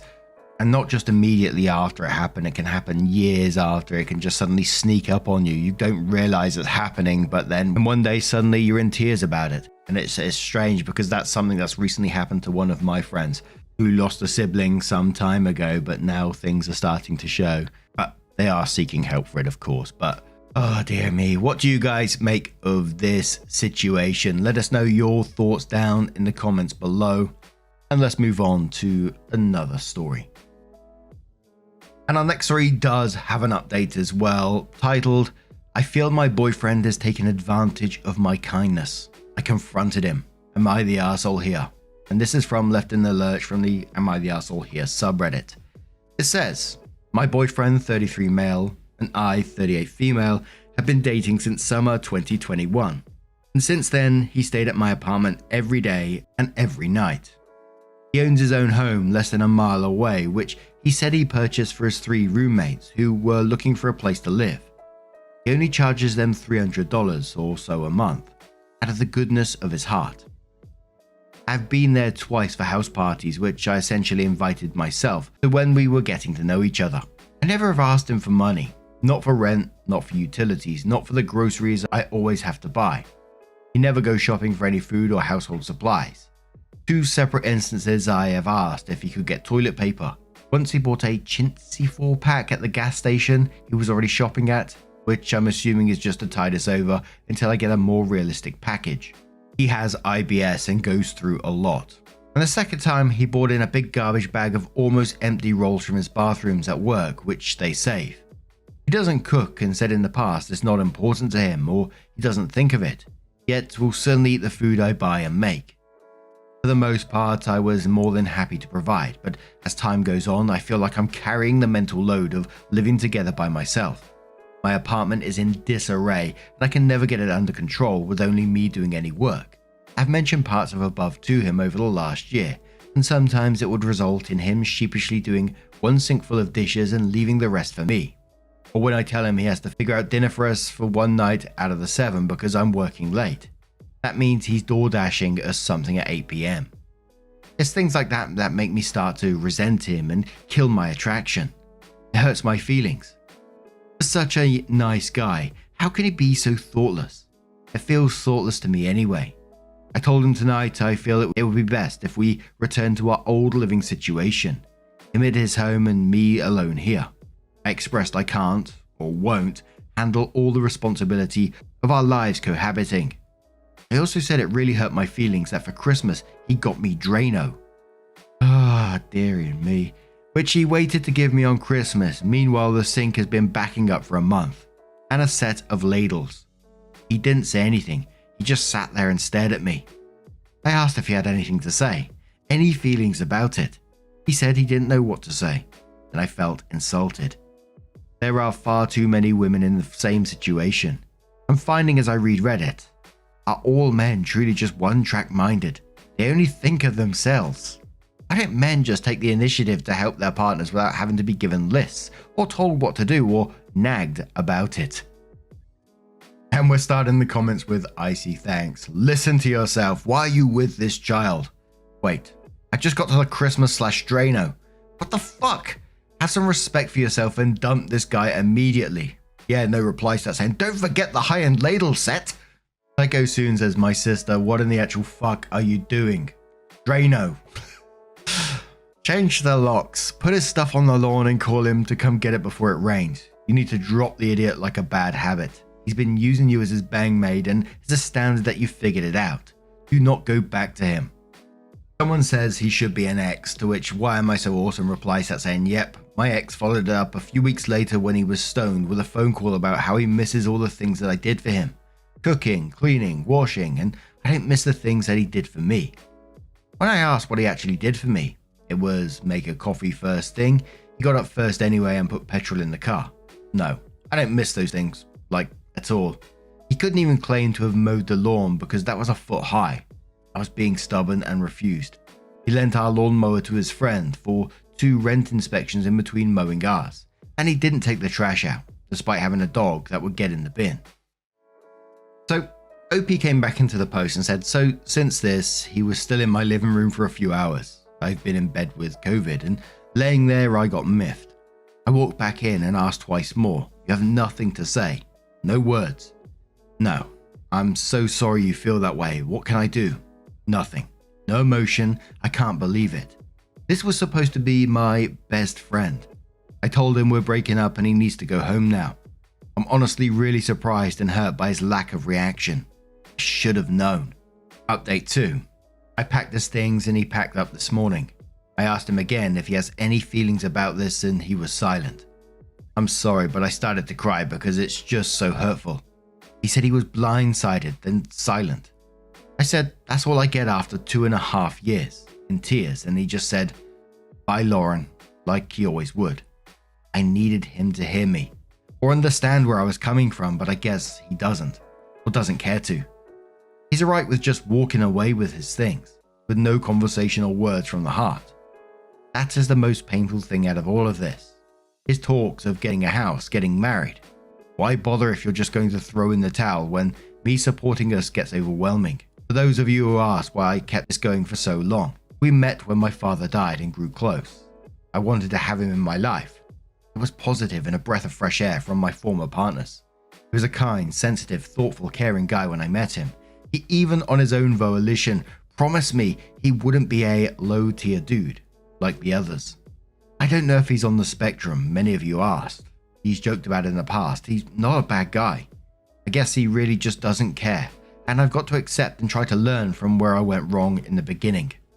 So, someone asked OP, they said, sounds like he was looking for a reason to leave. OP says, I think that's the case. He was just waiting or looking for a way to end our relationship. I would have preferred to have known. Which OP comes in with one more update and says, you know what? I painted him in a bad light. Sure, these things happen, but ultimately he's a good guy. Maybe we're just not a good fit. Perhaps I went about things in a wrong way by escalating it so quickly. Perhaps I'm too quick to blame and not good at communicating in our relationship. Either way, I got the space I so desperately wanted. I appreciate all your input today. The response was astounding. I guess the takeaway to my failed relationship is to be sure to check in with your partners, where they're at, if their needs are being met, if there's anything you can do, if you're both still on the same page. But now I'm going to turn this one to you guys. What do you guys make of this situation? Let us know your thoughts down in the comments below. Let's have another story from the Am I the Arsehole subreddit. Doesn't have an update as yet, but it's from Overall Candy 4513 and says, am I the arsehole for not continuing my reception after my husband went behind my back? My now husband, Lucas, 26, and I, female 25, were getting married. We decided to tie the knot as we're having a little girl together and are madly in love. So leading up to the wedding day, Lucas told me that his best man, Jacob, wanted to propose to his girlfriend as it would be a great time and it is a nice venue to do it at. I said that I didn't want him to propose at our wedding as it is our special moment, not theirs, and that they can do it sometime else. Lucas told me that his friend was mad that I didn't agree. I just wanted the wedding to be about us because it was our special day. After that disagreement, I thought nothing of it. Fast forward to my wedding day. Oh no. We had finished the church service and now we're at the reception, and we were all having fun eating. I'm eating my food and then Jacob stops the music at the DJ booth to make an announcement. I just knew from that moment he was going to propose. I looked to see where Lucas was and he was holding red and white roses, walking out to stand in front of Chloe, Jacob's girlfriend, spelling out, "Will you marry me?" I was shocked that they went behind my back when I said no. I got up out of my seat and walked out. It's been 2 days since the wedding and my husband cursed me out for not letting them have a special moment. I responded with, I wanted the day to be about us because it's our wedding, not theirs, and I'm happy for them. But the worst thing was, even though I said no, he went behind my back about it. Since that argument, he moved to the guest bedroom and now most of my friends are cursing me out on all my socials. Am I the arsehole? And we'll start off with Lost All Doubt, who says not the arsehole times 3. There are so many posts here on the revenge forums about arseholes who propose at other people's weddings. It's a terrible thing to do, and I'm surprised his girlfriend didn't turn down the engagement for doing something like that. If he wanted a nice venue, he should have paid for a nice dinner or something, not use a celebration you just spent thousands of dollars on to make it about him. I'd be requesting the cost of their meals back. The fact that your new husband went behind your back is also pretty terrible. Your friends who are cursing you out on social media can easily be removed from your life. Your husband though, I think this is something that will have to be discussed in couples counseling so he can see what a selfish backhanded thing he did. Kiwi Sparkle says not the arsehole. The friend is an arsehole and a cheapskate, and he should have backed off the minute he realized you didn't like the idea. Your husband is the bigger arsehole. If your husband can't respect a simple decision like that on your wedding day, see it as a sign for your future. Getting this marriage annulled, it won't last long if you aren't prepared to be a doormat. I'm going to go with what typically happens as well. You as the bride probably put more effort into this day than the groom, so truly this should have been your choice. If you care about people's opinions, send out one mass text explaining what happened and how your wishes were disrespected. Then go silent. One final comment from Forget Regret One Day, who says, why do people think it's okay to do this? It's not, especially when they're told no. So I suspect your now husband told him to do it even after you said not to, which is the bigger issue in my mind. I'm really sorry this happened. It's unacceptable and hurtful that these selfish people are so cheap that they take a day someone else planned and paid for to make it their own. I have a million suggestions for things you can do at their wedding, but that doesn't help you now. Your husband messed up big time and doesn't seem to care that he hurt you. Not the arsehole.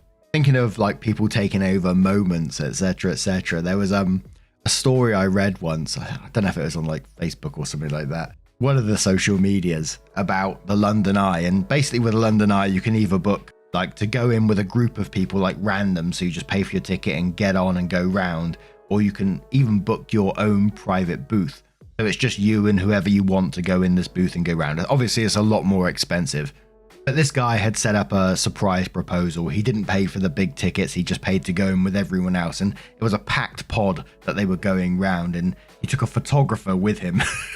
And they were going round, and basically as they get near the top, this guy does his proposal thing, and then asks everyone to move to like the back of the pod so his photographer can get some photos. And like there's a couple of people there like, nah, that's not happening. We paid to be on here at the same time as well. So in the back of his photos, there's like a guy stood there just looking out over London. But then the guy puts these photos on social media and says, oh, look at this inconsiderate person in the back of my photos. And then obviously people just tore him apart. The guy who was doing the proposal, that is. Like people just saying that you should have like purchased your own pod or something like that. Go on a really quiet day when there's not many people there, which I think is pretty rare, I think. But what do you guys make of this situation? Do you think OP was okay to get up and walk out of it? What do you think about the husband and the friend? What would you do? Let us know your thoughts down in the comments below. And our next story comes from Familiar Kinfolk 629 and says, Sister-in-law thinks her wedding commitments are more important than my dying mother's cancer test results. My 42 female sister-in-law, 38 female, is getting married and had very little contact with us before the wedding. Any contact initiated has been us visiting my husband's 45 male family, which is out of state and has a 14 to 16 hour drive each way. I've always gotten along with my sister-in-law, but this was a whole side of her that my husband has told me about, but I had never actually seen. My mother has been diagnosed with cancer and has had to have many treatments, including surgery, chemotherapy, and radiation. Before all of these treatments, we had to wait on a test to determine which stage of cancer she was in. When we were waiting on my mother's cancer test results, we would know in 3 days, and the cancer test results could be absolutely devastating and could let us know how long my mother had to live. Every day seemed like an eternity. During this time, my sister-in-law called my husband and I to ask us exactly which role we and our children would have in her wedding. She knew exactly what position we were in, and we told her on the phone call repeatedly what was happening. At this point, how long we could stay and what we could do would be determined by my mother's test results. Since we still had many months left before my sister-in-law's wedding, we did not know if we would have to be planning my mother's funeral at this point. We only had 3 days before we would know a lot more to give her an accurate answer. This was also the first and only time she's ever called us in 15 years of our marriage. She began asking us exactly what we would be doing at our wedding, what day we would be there, and how long we could stay. My husband and I repeatedly told her there's no way we could know during this phone call what we would be capable of doing 7 months from then, and would have a better idea once we got the test results. We repeatedly told her that would take 3 days. During this phone call, she began getting upset and angry with us, using her sassiest and grainiest Valley Girl voice to tell us what she needed to know by tomorrow, what we could do during the reception, and what our children could do during the reception. I do not know how to go forward with this woman after this interaction. She insisted on knowing by the next day and began getting very angry with us. We were really calm and kept trying to calmly explain again the position we were in, as I couldn't fathom that she would have such an attitude of insistence in the situation we were in. She began insisting that she needed our children and us to help her set up chairs, serve people's food, and clean up after the reception. Overall, she wanted to know immediately what roles we could play in giving her free labor-intensive roles at her discretion, so she could save money on their wedding. Mind you, we would be driving 16 hours to come serve her, while my mother needed me for help after having been diagnosed with cancer. I still would have gone to a wedding before this phone call and figured out how to help my mother as well, if my mother's stage of cancer wasn't as severe. It turned out my mother's cancer has since spread to her bones, and she is not in good shape. After the interaction, I do not want to see her or be around her at all. I'm not even sure that I want my children around her either. My husband began getting angry with her and eventually raised his voice a bit and told her that my mother could die, which brought me to tears during this phone call. My children and I have all been traumatized by my mother's diagnosis and now this. Having sheer mental exhaustion, I cannot gather my thoughts to think of what to do in this situation. Any advice will be greatly appreciated, and I ask you please to be kind since this is very traumatic for my family and I. Thank you. Edit, and thank you so much for all the support and advice. It's helped me to feel so much more level-headed and sure of my decision going forward. I will not be attending the wedding, and neither will my kids. Thinking about the issues at hand, I recently remembered not being able to go to a college graduation ceremony due to medical issues for my mum, and she sent a card to my husband thanking him for his support because he was able to make it, just barely. She never sent him or I anything in the mail ever before. It seemed to be an underhanded remark. Thinking back on things even more, there have been times she allowed her niece and nephew she was babysitting to throw things at our family when we had just came into his in-laws house after a long trip, and allowed them to say some things to us that I've never heard come out of a kid's mouth before. I have obviously overlooked many things now I think about.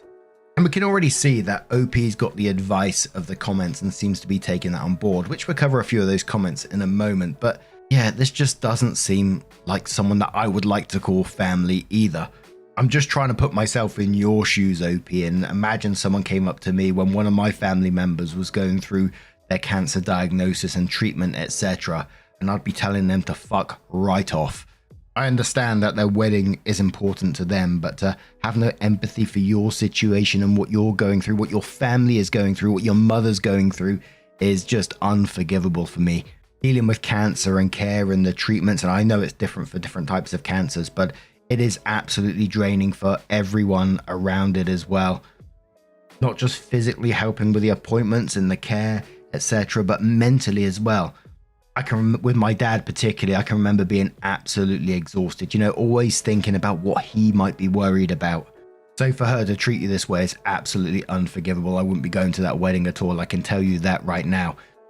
But even without the diagnosis and things like that, and I know it's not the point of the story, but she sounds like she's going to treat you and your family like crap anyway for free labor serving people at her wedding. I mean, what the hell? OP, you deserve so much better. I wish your mother, you, and your family all the best. But we'll cover that update in a few of those comments. So EMR says, good God, she sounds self-centered and awful. If you even go to this wedding, which who could blame you if you didn't, your kids aren't free labor for her.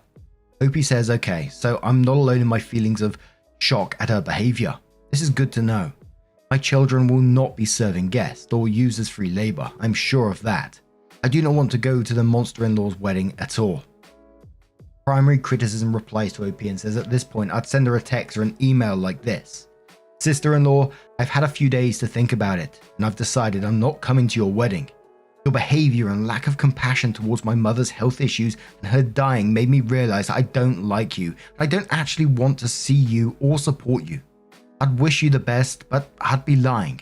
I'm going to block you because I don't want your selfishness to make my mother dying harder on me or my kids. Much Delivery says, I honestly wouldn't go.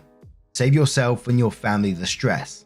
If she isn't understanding about your situation, she does not deserve your time and help. Use the time you have with your mum and make memories for you and your family. At the end of the day, those memories will make the grief better once she's gone, and none can take those away from you. Looking back, I wish I had made more memories with my family members who passed away. Regret is ugly and doesn't go away. I'm honestly sorry about your mum. I hope you find peace and time with your mum. OP responds and says, my thoughts exactly. We were thinking of just having my husband go, since it's his sister. This has permanently derailed my relationship with his sister.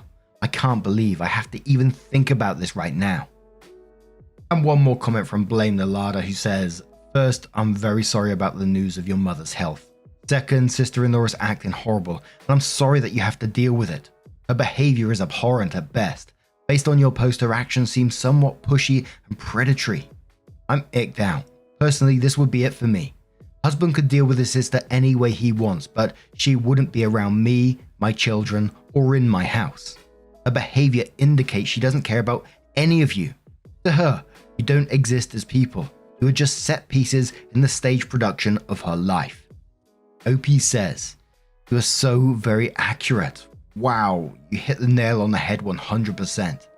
I worry she's a psychopath at this point. I've learned to listen to my husband more. He tried to tell me in the past and I didn't get it. So OP did come back into the post to update and says, after finding out that my sister-in-law was not going to wait 2 more days for my mother's cancer results, I decided not to go to a wedding with my children. My husband is welcome to go if he would like to. He's also going to buy her a present. Well, my mother is dying and going downhill very quickly. I've now found out that my sister-in-law and her future husband has blocked not only my husband and I, but also our children, 15 male, 12 female, on social media. There was no explanation for this, and my main concern at this point is her desire to come visit us across state lines. She's invited herself and her family, extremely unruly children included, to our home repeatedly. My husband has so far been pretty agreeable, at least temporarily, so as to avoid any arguments. Not only will I never have this woman in my home, I'm worried she's going to try to come to my mother's funeral when my mother dies soon. I do not want to see her, her family, and I do not want her to have any contact with my children. I'm very exhausted right now and could just use some top tips on next steps. Thank you so much in advance. But now I'm going to turn this one to you guys. What do you guys make of this situation? What advice would you give to OP? Let us know your thoughts down in the comments below. And let's move on to another story, which comes from the Server Life subreddit from No Luck in Love, who says, I just quit mid-shift. It does come with an update as well. I've been a server at this restaurant basically since it started 2 years ago. I've given it my 110% and it wasn't enough. I was supposed to be a server only, but I was basically a manager without getting paid. I always covered when someone didn't show up. I even had days where I had to work as the only server/bartender because they didn't have enough staff.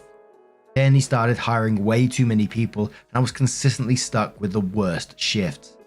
I still made money, but come on, I was there when no one else was. Then everyone started quitting again. I was the only employee there that had been with them since the start of everyone else left. So it was me and a girl I had trained about a year ago. We're the oldest servers there, and there was a chef who's been with us for 8 months.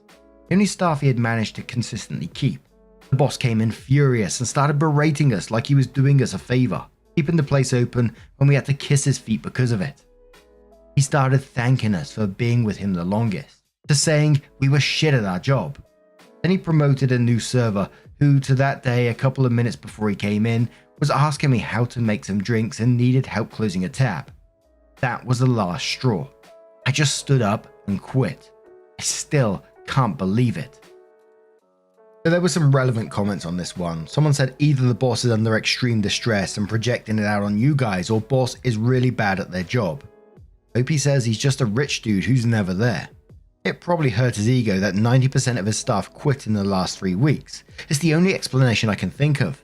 But thank you. I do hope what comes next is better. OP shares a bit about how they feel. They say, I know. I thought I would regret it, but I still haven't. Instead, I feel relieved. Thank you. Someone asks if the new person who was recently promoted is like friends or related to the manager in any way. OP says, yeah, she is friends with the owner. We all suspect they had something more going on though. Someone asks OP, did you get the money you're owed for working? OP says, nope, that's the only thing I'm worried about. They pay every week on Wednesday. Tips are mostly in credit cards, so they pay that and the hourly wage in check. So right now, the only thing I can do is wait for Wednesday. Someone says, what are they going to do without you? OP says, yes, they're closed for this week, or at least until they manage to get more people with experience. Turns out they were counting on me to train the new servers, because their new supervisor doesn't know anything about how the restaurant works. Also, the other 2 people who were there with me quit today too. Yeah, at the very least I get the satisfaction that he had to close for a few days after I left. I know he must be livid right now because of it, so at least I get that since I know he's not going to change. But OP did come back in to update the post and says, I made a post last week about quitting mid-shift. It turns out shit hit the fan, so I thought I'll update you guys. I walked out after he berated me and my 2 co-workers who were the only people that knew what they were doing. After I walked out, the other server I trained quit after her shift was over. That left them with their new supervisor who didn't know shit and is rude to customers, and her friend who had started that same day. They decided to close for a few weeks since they now didn't have servers or anyone to train them. I was the one who trained 95% of the servers that worked there. Most of them, it was their first job, and when they left my hands they found better jobs, so I'm proud of that.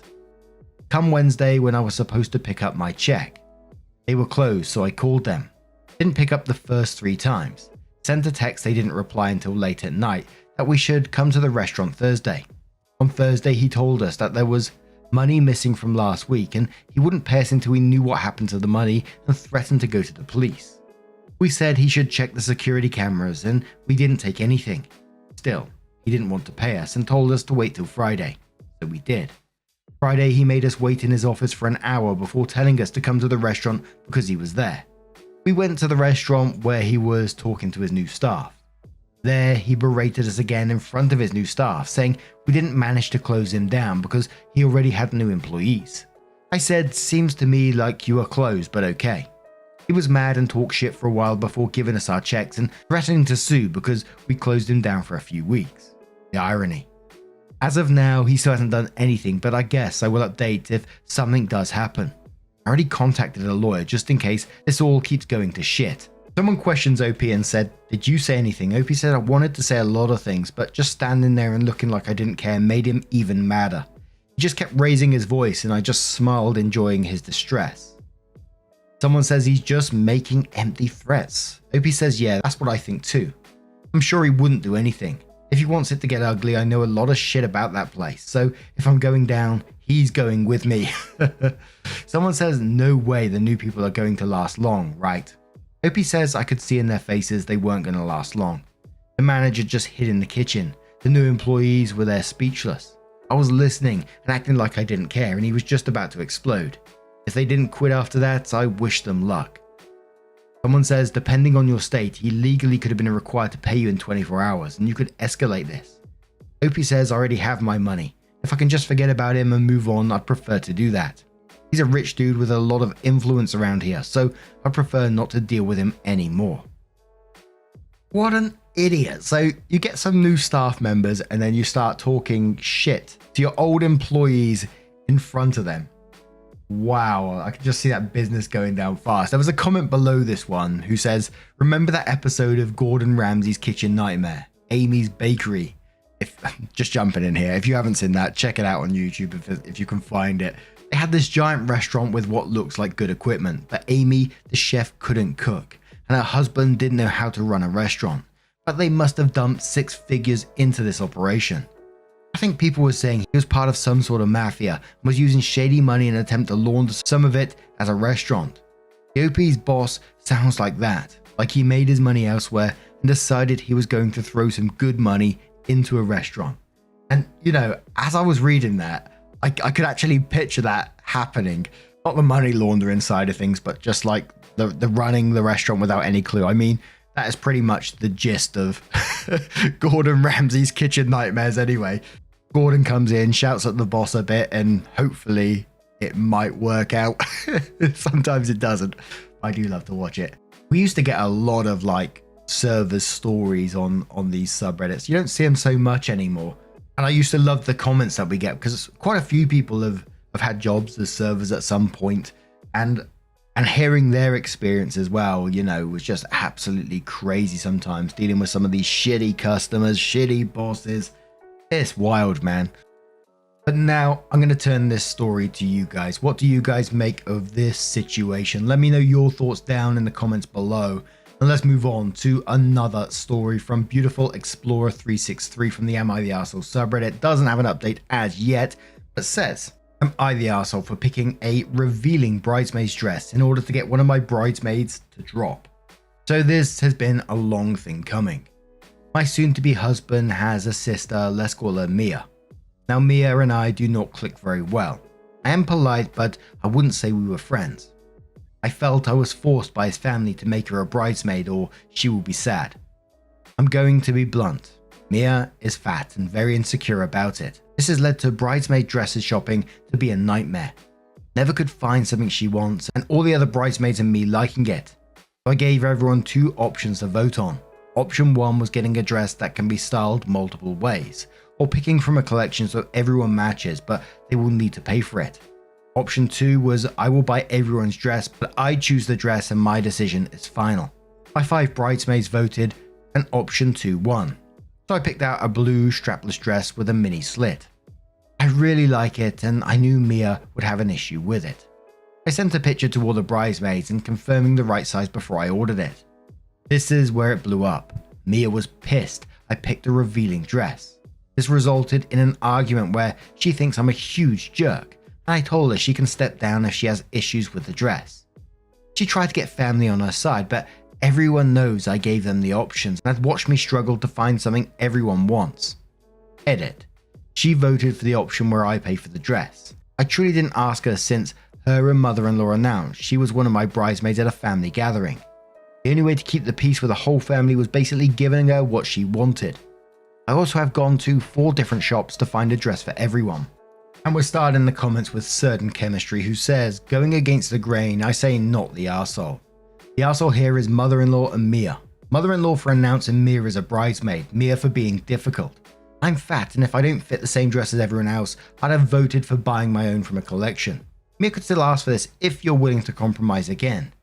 Your fiance has your back. Sometimes the bridesmaids wear a dress they wouldn't have picked out because they respect the bride's choice. Handicap Princess says, not the arsehole, quotes the options and then says, you offered options. She declined them. Her participation in your wedding is optional. One could say, undesired. Everyone knows by now it is typical for a bride to choose how she'd like her bridesmaids to appear. Mia doesn't get to override the preference of everyone else simply because she is insecure with her body type. Quick Get in the TARDIS says, everyone sucks here. Your mother-in-law for trying to shoehorn Mia as a bridesmaid and you for not having the backbone to say that you will not have Mia as a bridesmaid, but would be thrilled to find a role for her elsewhere in the wedding, i.e. doing a reading or something just as important. Neither of you are doing Mia any favors by coddling her instead of forcing the crucial, not everything is going to go your way lesson from the start. And one more comment from Panda Enthusiast 89 who says, everyone sucks here. Mia sounds difficult, but if you didn't want her to be a bridesmaid, you just shouldn't have made her one. There were a million diplomatic ways to do it. I have a limited number of spots for bridesmaids and I want the women closest to me to fill those spots, but I'm excited to have you as a guest at my wedding and to get to know you better would have done the job nicely. Or you could have even told her during the dress shopping process that her refusal to agree on anything was making things difficult and it may be better if she just attended as a guest and could then wear what she wants. Your approach, however, is pretty passive-aggressive. Now, what do you guys make of this situation? Do you think as a you're the arsehole, everyone sucks here, not the arsehole? What would you do in that situation? Always love to know your thoughts. And our next story contains abuse, emotional abuse and manipulation, controlling behavior, and codependency as well. And let's crack on with it. OP starts off by saying TLDR at the end because this is a long one and says, I have a childhood friend, Emily, I've known since we were 5. We originally met because our respective fathers were both German and living in the UK, having married British women. They became friends and we were basically raised as siblings. Nothing remotely romantic has ever happened between us. It's accurate to say I treat her like I do my other sisters. People struggle at times to believe nothing has happened between us, but is it so insane for someone with 3 sisters to treat a childhood friend as a 4th? We stopped being friends briefly when she got married way too young to her boss. He ended up being incredibly abusive, controlling her life at every level, and over the 3 years they were together, he basically isolated her from all friends and family. We reconciled when she divorced him. Around this time I attended university and met my now wife early on. We were assigned to the same floor in halls. We've been together for 17 years now and she's become really close to Emily over the years. Also at university I met a guy, George, on my course. We were part of the same friendship group but didn't stay in touch until we coincidentally ended up working together a good 10 years after graduation. I ended up introducing him to Emily and they started a relationship. A year or so later they moved in together. Emily was happy, he was happy. On the face of things, he's seemingly been fine with me and Emily's friendship and never said anything. Over the past few weeks, I started getting texts from her, sometimes late at night, that were just off. I was suspicious when she used a common British shortening of my full name, rather than the traditional German version of our respective fathers, and she would always use. And when some overtly flirty, almost outright sexting occurred, I immediately shut it down 100% sure it wasn't her. I basically called him out and asked him if this was in fact George using her phone and bluntly asked why he was trying to sex with me as his girlfriend. He never responded, but after explaining the situation to my wife, she went over to Emily's with my phone to see what was going on. I wasn't there for this, but she showed Emily our entire text history and what he had done. George came home and they confronted him. First, he outright denied it and had the balls to accuse Emily of sexting me and trying to hide said cheating from my wife by saying he did it. Emily just left with my wife to come stay with us after this because there wasn't any reasoning with him. The morning after, he called and begged her to come home. He was crying and threw himself at her feet, claiming he did it out of jealousy. He highlighted that she was in the habit of deleting our conversations, which drove him mad. An apparent choice she makes for all her texts with everyone, not just me, and he was always jealous of our relationship. He found it hard to see me with her, and after he saw her saying stuff like how she loved me. Again, siblings. Not being able to read our texts drove him to basically go fishing to establish our relationship. The sexting was an attempt to bluntly see if it was something we, or more specifically I, would engage in. At this point, Emily asked for mine and my wife's opinion on this whole thing. I called bullshit on this being a mistake. Something he was driven to by jealousy. He violated her privacy by going through her phone, risked our friendship by masquerading as her, risked my marriage by trying to bait me into sexting a friend, risked Emily and my wife's friendship by making it look like Emily was sexting me. The entire thing was a clusterfuck. I didn't outright say she should leave him, but I highlighted how dishonest this whole thing was. She eventually went back home, and I didn't hear anything for a few days. But Emily eventually revealed to my wife that she had functionally forgiven him. My wife worked out from the conversation what had happened. He had basically flipped the script on me by playing into fears from her marriage.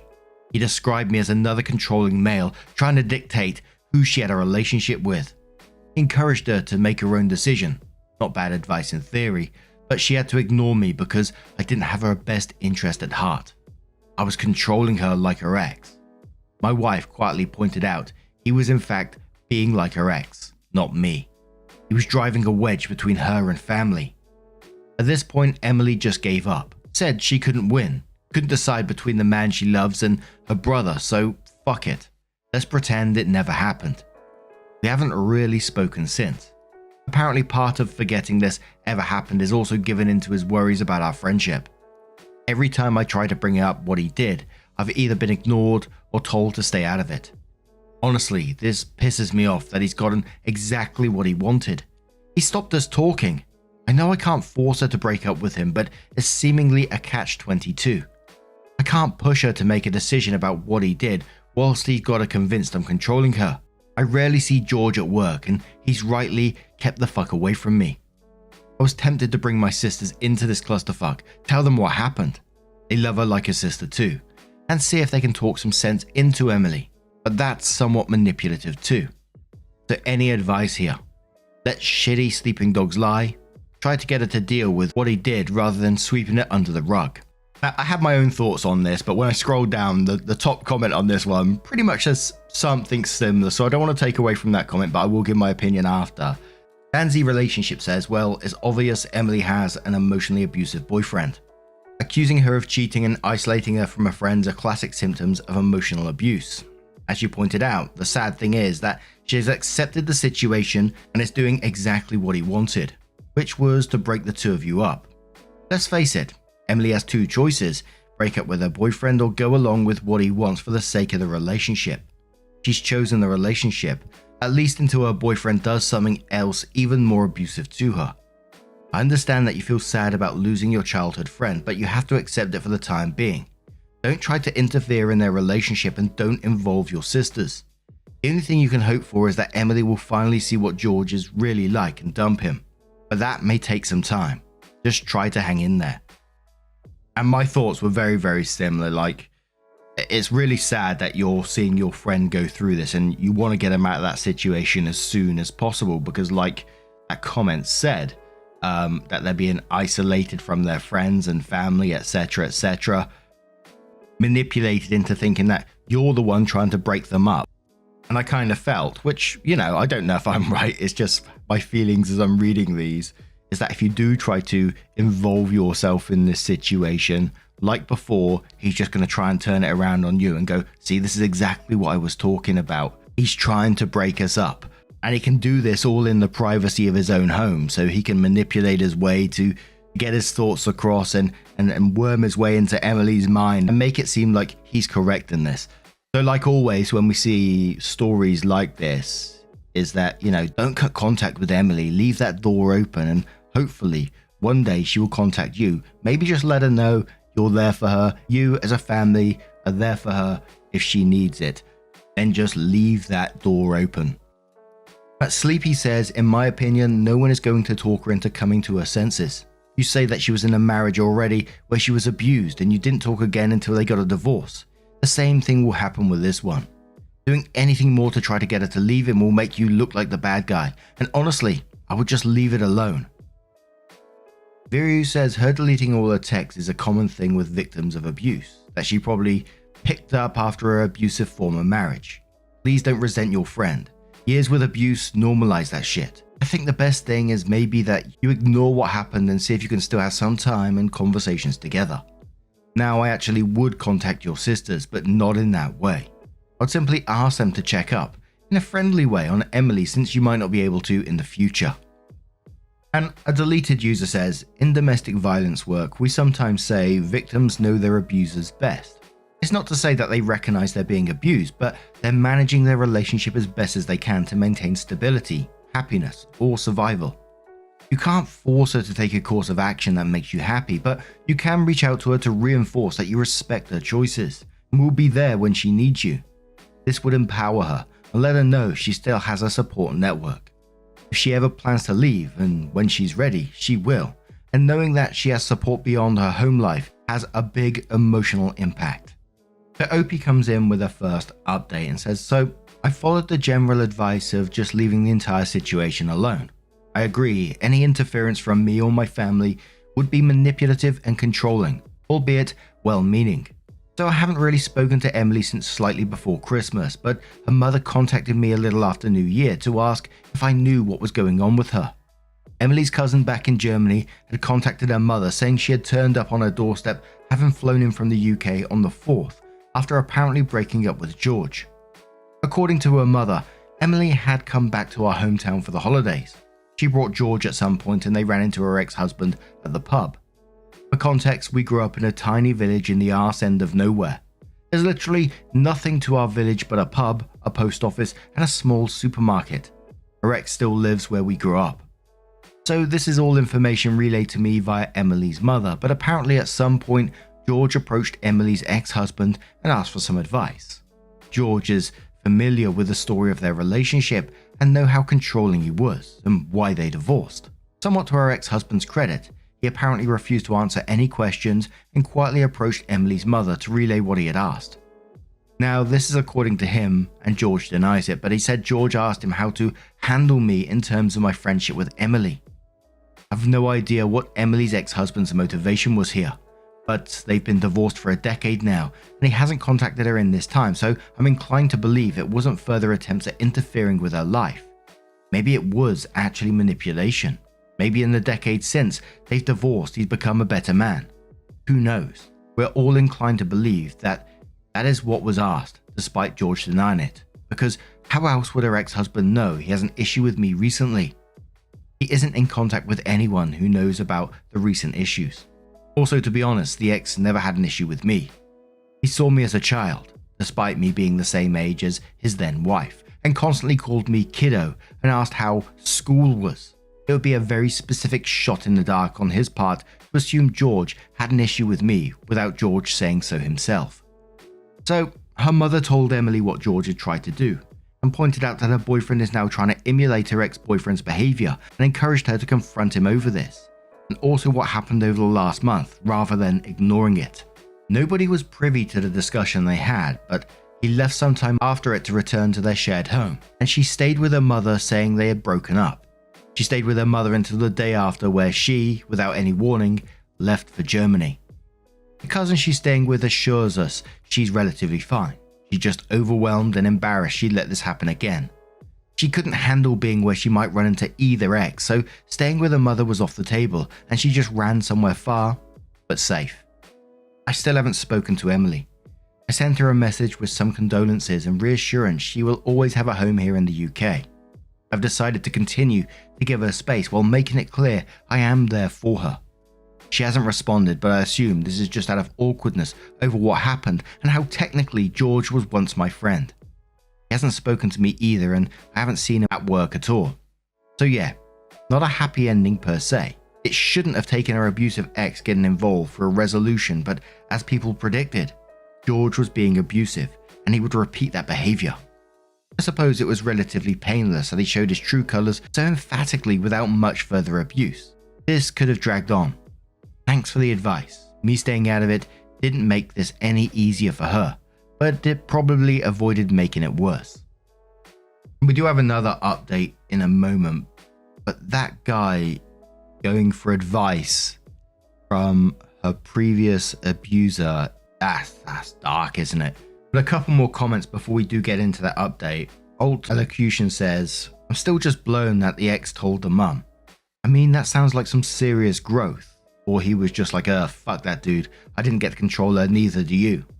It sucks it worked out that way, but we all make our mistakes and have to deal with them.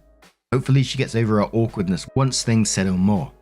She's like the embarrassed she let George come between the meaningful relationship he had with you and your family. Armchair Warrior says, I think you need to talk to her about getting into therapy. Repeatedly moving too fast with abusive pricks is probably something she needs professional help with avoiding and identifying these situations. Pretty sure she has a very, very low self-esteem and a poop opinion of herself if she ends up in these situations. But other than that, I think what you're doing is good. However, I think you need to talk to her about the nature of your friendship. It's not okay for her to be so close with you since however long ago, and to just say, hey, you're chopped liver, whenever a man friend tells her to. I'd personally be pretty hurt by this behavior and wouldn't want to deal with it again. And one more comment from Elise who says, Emily is understandably feeling ashamed of ending up with another abusive guy and distancing herself from you in fear of judgment. I told you so's or complicated and awkward feelings. You didn't do anything wrong, but I think you should apologize to Emily for your part in introducing her to George. She was vulnerable after an abusive relationship and you introduced her to another abuser. You didn't know, you couldn't have known. But if you let her know that you're sorry for that, you have no idea he'd be so weird and jealous and controlling, or that he would ask her abusive ex-husbands for tips. Let her see that you don't think she's brought this on herself somehow, or that she deserved to be treated this way, or that somehow she wanted it to be like this. The OP came in with their second update and says, I jumped the gun a little with the previous update. And looking back, I hadn't actually spoken to Emily, and it was all secondhand information. TLDR of everything so far is my childhood friend Emily, then boyfriend George, sexted me to try and see if anything was going on between us. After being confronted, he approached her abusive ex-husband and she left him, realizing twice now she's fallen for abusive men. Given this whole thing has now been entirely sorted in the 3 months since it happened, I thought I'd actually give an actual full resolution. So Emily came back to the UK just before the country was locked down and moved in with us reluctantly. We grabbed some beers and played Divinity 2, whilst we hashed out exactly what went down from her perspective. I apologized for going behind her back and speaking to her mother about it all. Situations like this are never helped by information being relayed through other people, and I asked if she wanted to go through it all start to finish. Basically, she buried her head in the sand the day she found out he'd been trying to sext me as her. It was just too much. She couldn't win. She either lost the man she loved and the lifestyle she had, or lost her brother. I assured her she'd never lose me, but she revealed she low-key hated the fact she let herself be taken advantage of like this twice and couldn't face me not having listened to my advice. She also mentioned that breaking up with him would inevitably land her on my doorstep for support, and that made her feel bad also, hence escaping to Germany and not talking to me about this. This went deeper and she opened up about her insecurities, how she regretted never going to university, instead marrying her abusive ex-husband, and how she feels like an accessory to other people's happiness. She saw me and my wife, a power couple as she put it, and just felt so small by comparison. She did love George, but leaving him would leave her with functionally nothing again, and she couldn't handle that. We talked about this a lot. I revealed I'm aware my support of her could be a problem. I was feeling like I had made their relationship awkward by being so involved in her life. It might have been hard for George feeling like her boyfriend whilst I was there picking up her tabs, doing the DIY and basically acting like a father coddling his child. I asked if my, with retrospection, financial support of her tied into this feeling of inadequacy. Like I was dragging her along for my ride, and she said it was a problem. She felt trapped when the relationship ended because she had no independence or true control. Whilst I would never use my position to control her, she would still be living by someone else's good graces. She felt she needed to stand on her own 2 feet, be her own woman rather than relying on a man, no matter how much she loved and trusted him. That way her decisions would be her own, rather than under some level of duress. In the same way a child wants independence from her parents, she feels she finally needs independence from me. So we came up with a game plan. Now the lockdown has obviously made this harder. She is still living with me and my wife currently, but the plan is she's going back into education. She was capable of attending university, had the qualifications, but decided not to due to marriage. My financial security was really born of an inheritance I had after my father died. Life insurance. I used to not have to worry about rent during my extended time in education and early career. I bought a small flat with it I still own. I decided to pay it forward and put her in a similar situation by letting her use my flat, which is currently unoccupied because it's only been rented to students due to its proximity to 2 universities. Yes, this is me financially supporting her, but in a strictly limited way. No more covering errant bills, paying for holidays, or footing the bill when we socialize. She will not pay rent, but she will cover all bills on the flat, and she moves out the moment she's in work.